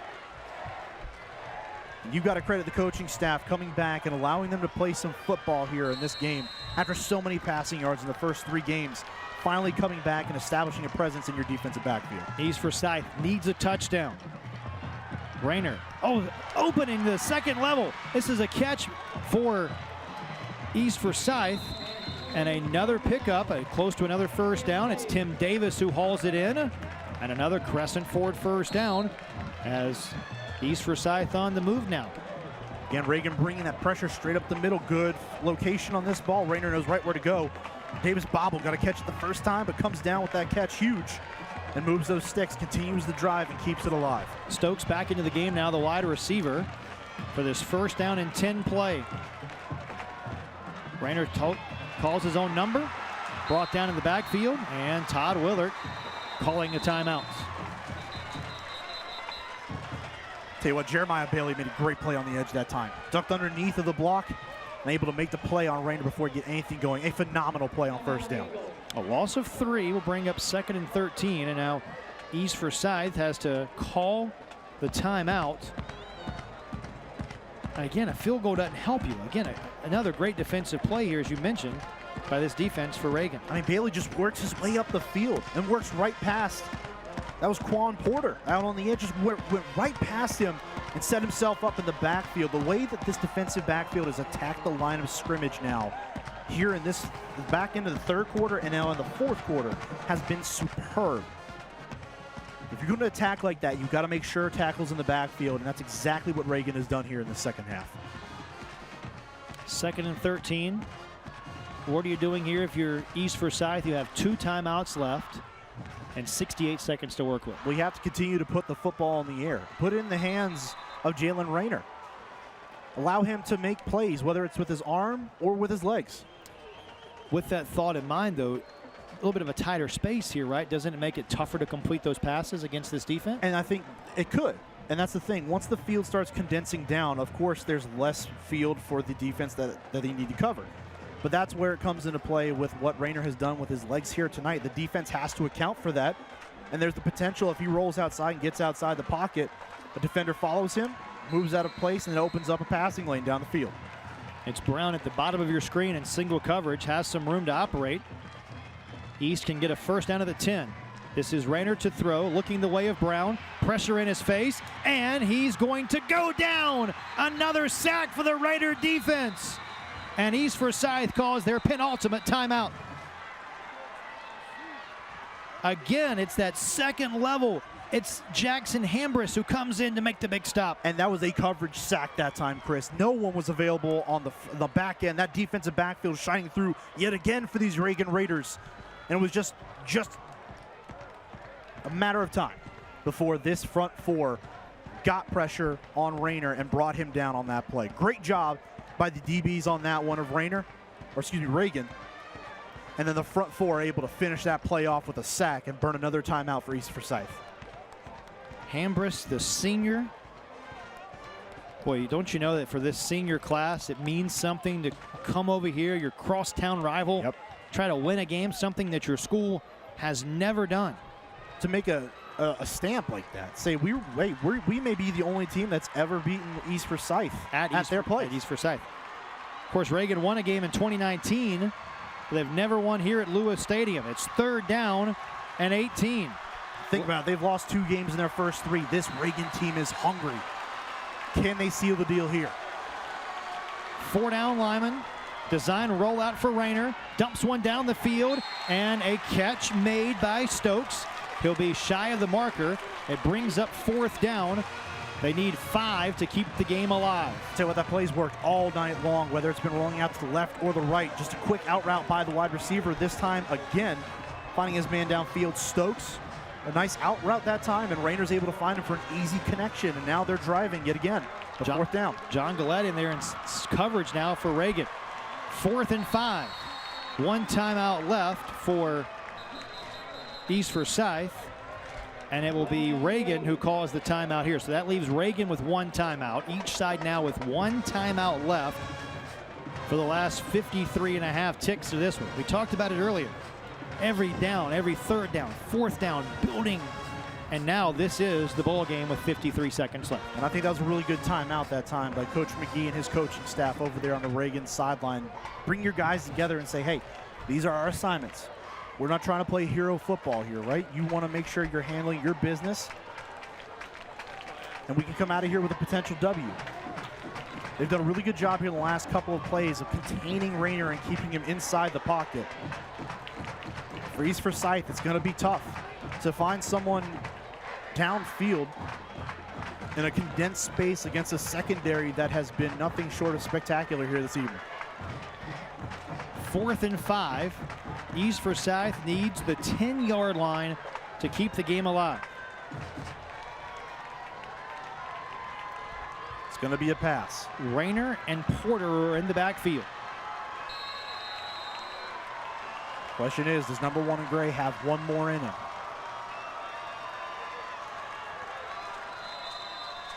And now, after everyone gets set, everyone sees the looks, the cat and mouse game continues. East Forsyth calls their final timeout. A little bit of gamesmanship that time. Look, 2 coaches who have immense amount of respect for one another. We were down on the field before the game, saw the high fives and the hellos, and tell you what, these 2 coaches know each other very well. They're friendly. This whole conference full of friendly rivalries. Yep. I'm excited to watch this conference play out, excited to see these teams as the season progresses. We'll get East and West at the end of the season, down the road. Over in the Village, West, by the way, won their conference opener over Mount Tabor tonight. Tabor, who was in the state championship game last year, just loaded with talent in this area. And when you look at it, I mean, it's not just, it may be friendly because a lot of these guys know each other, especially here with Reagan and East Forsyth, crosstown rivals. These kids, it means a little bit more this game does because they know the opposition personally. On a personal level, they know these guys. But across the conference, it may be friendly, but it's intense. This is going to be a conference to watch. And honestly, top to bottom, you could pick a champion almost at any level. 4th down, 5 to go. Reagan has never won at Fred Lewis Stadium. They could win it on this play. 5 yards from keeping the game alive. This is Rayner. Steps up. Rayner pressured, trying to stretch. Does he get there? Does he get there? He does not. An emotional week for Reagan will culminate in a program-building win for the Raiders. I was so curious to see if they were going to bring pressure. They brought pressure all night long, especially on this drive. They dropped back. They only rushed 3 that time, dropped 8 back. But even if that was the case, they brought guys up. Everyone rushed to the football as soon as they saw Rayner start to take off. What a great job to rally to the football that time. And Reagan with the stop of the season for them so far. And up the middle, it was Nick Hall who makes the play, to this point, the season-defining play for this Reagan defense. And just a phenomenal job by the defense, not just to stop him short, but also grab him and make sure he can't lean forward to get those extra yards and potentially pick up the first. Just sound football across the board and making a play that brings you a monumental win and a first here on the opposite side of Kernersville. And just probably 2 kneel downs here for Reagan. Actually, 1 kneel down. East Forsyth out of timeouts. And a team that has won a pair of state titles in the last 3 years in East Forsyth. Stunned at home here tonight. Todd Willard, the head coach of East Forsyth, said this is one of the best teams Reagan has ever had. And it started with the defense. And boy, it's the defense that comes up big tonight again on multiple occasions for this Raider club. He told us they played the schedule. They had it set up because they had no intention of doing anything but winning this conference, this league, this gauntlet that they have to now go through for the rest of the season. And if you wanted to send a message, it was going to start tonight. And Coach McGee, his staff and his players have done just that tonight, coming in to East Forsyth and stunning the Eagles. Reagan does not have to run another play. A hard-fought effort, but it'll be a happy trip home for Reagan tonight. For the first time ever, the Raiders are victorious at East Forsyth, and they announce to the rest of 4A, it could be a dogfight in this league. I mean, you've got to know how much this means to the Reagan community. Just coming here and battling. They hung with this East Forsyth team in the first half. Went step for step, toe-to-toe, punch for punch. And came out in the second half and asserted their dominance on this football game. Finished drives, made the plays that mattered. And they come out of here with a W on their first win ever at East Forsyth. It was Noah Haynes who had the big interception to set up the game-winning score. And this is our Rowan Law play of the game. Rowan Law, Triad attorneys who are here to help. It's this big interception by the big middle linebacker, Noah Haynes. The junior makes the play, sets up the Raiders. Eventually, it's the game-winning score for the John Gottlieb, the big running back, and the victorious Raiders win it tonight in Kernersville. Stay with us. We'll have more post-game coverage in just a moment on our Friday Night Rivals presented by Rowan Law.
Let's take a look at tonight's Carolina Classic Fair player of the game. The Carolina Classic Fair second to none in 2021. No surprise who it is. Big number 2, John Gillette of Reagan tonight. Gillette, phenomenal. 31 carries, 131 yards. His only touchdown, that game-winning score, as it's Reagan for the first time ever winning at East Forsyth, 22-18.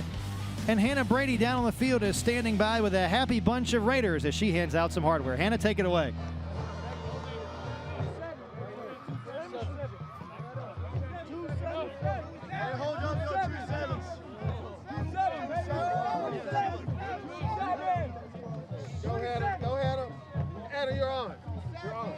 I'm down here on the sideline with the winners of the game.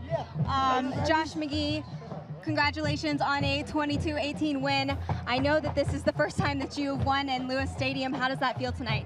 It's great. I'm gonna get choked up, but this football team's been through a lot in the last 2 weeks. 27 was with us tonight, and our guys played really hard. They played for 4 quarters, and they played together. So very proud. Absolutely. And so what are you hoping to continue, moving forward in the season with a level of intensity? Just keep loving each other, keep going to practice every day. We preach it every day that you've got to practice really hard to be successful on Friday, and keep doing what we do. And I'm, again, very proud of our guys.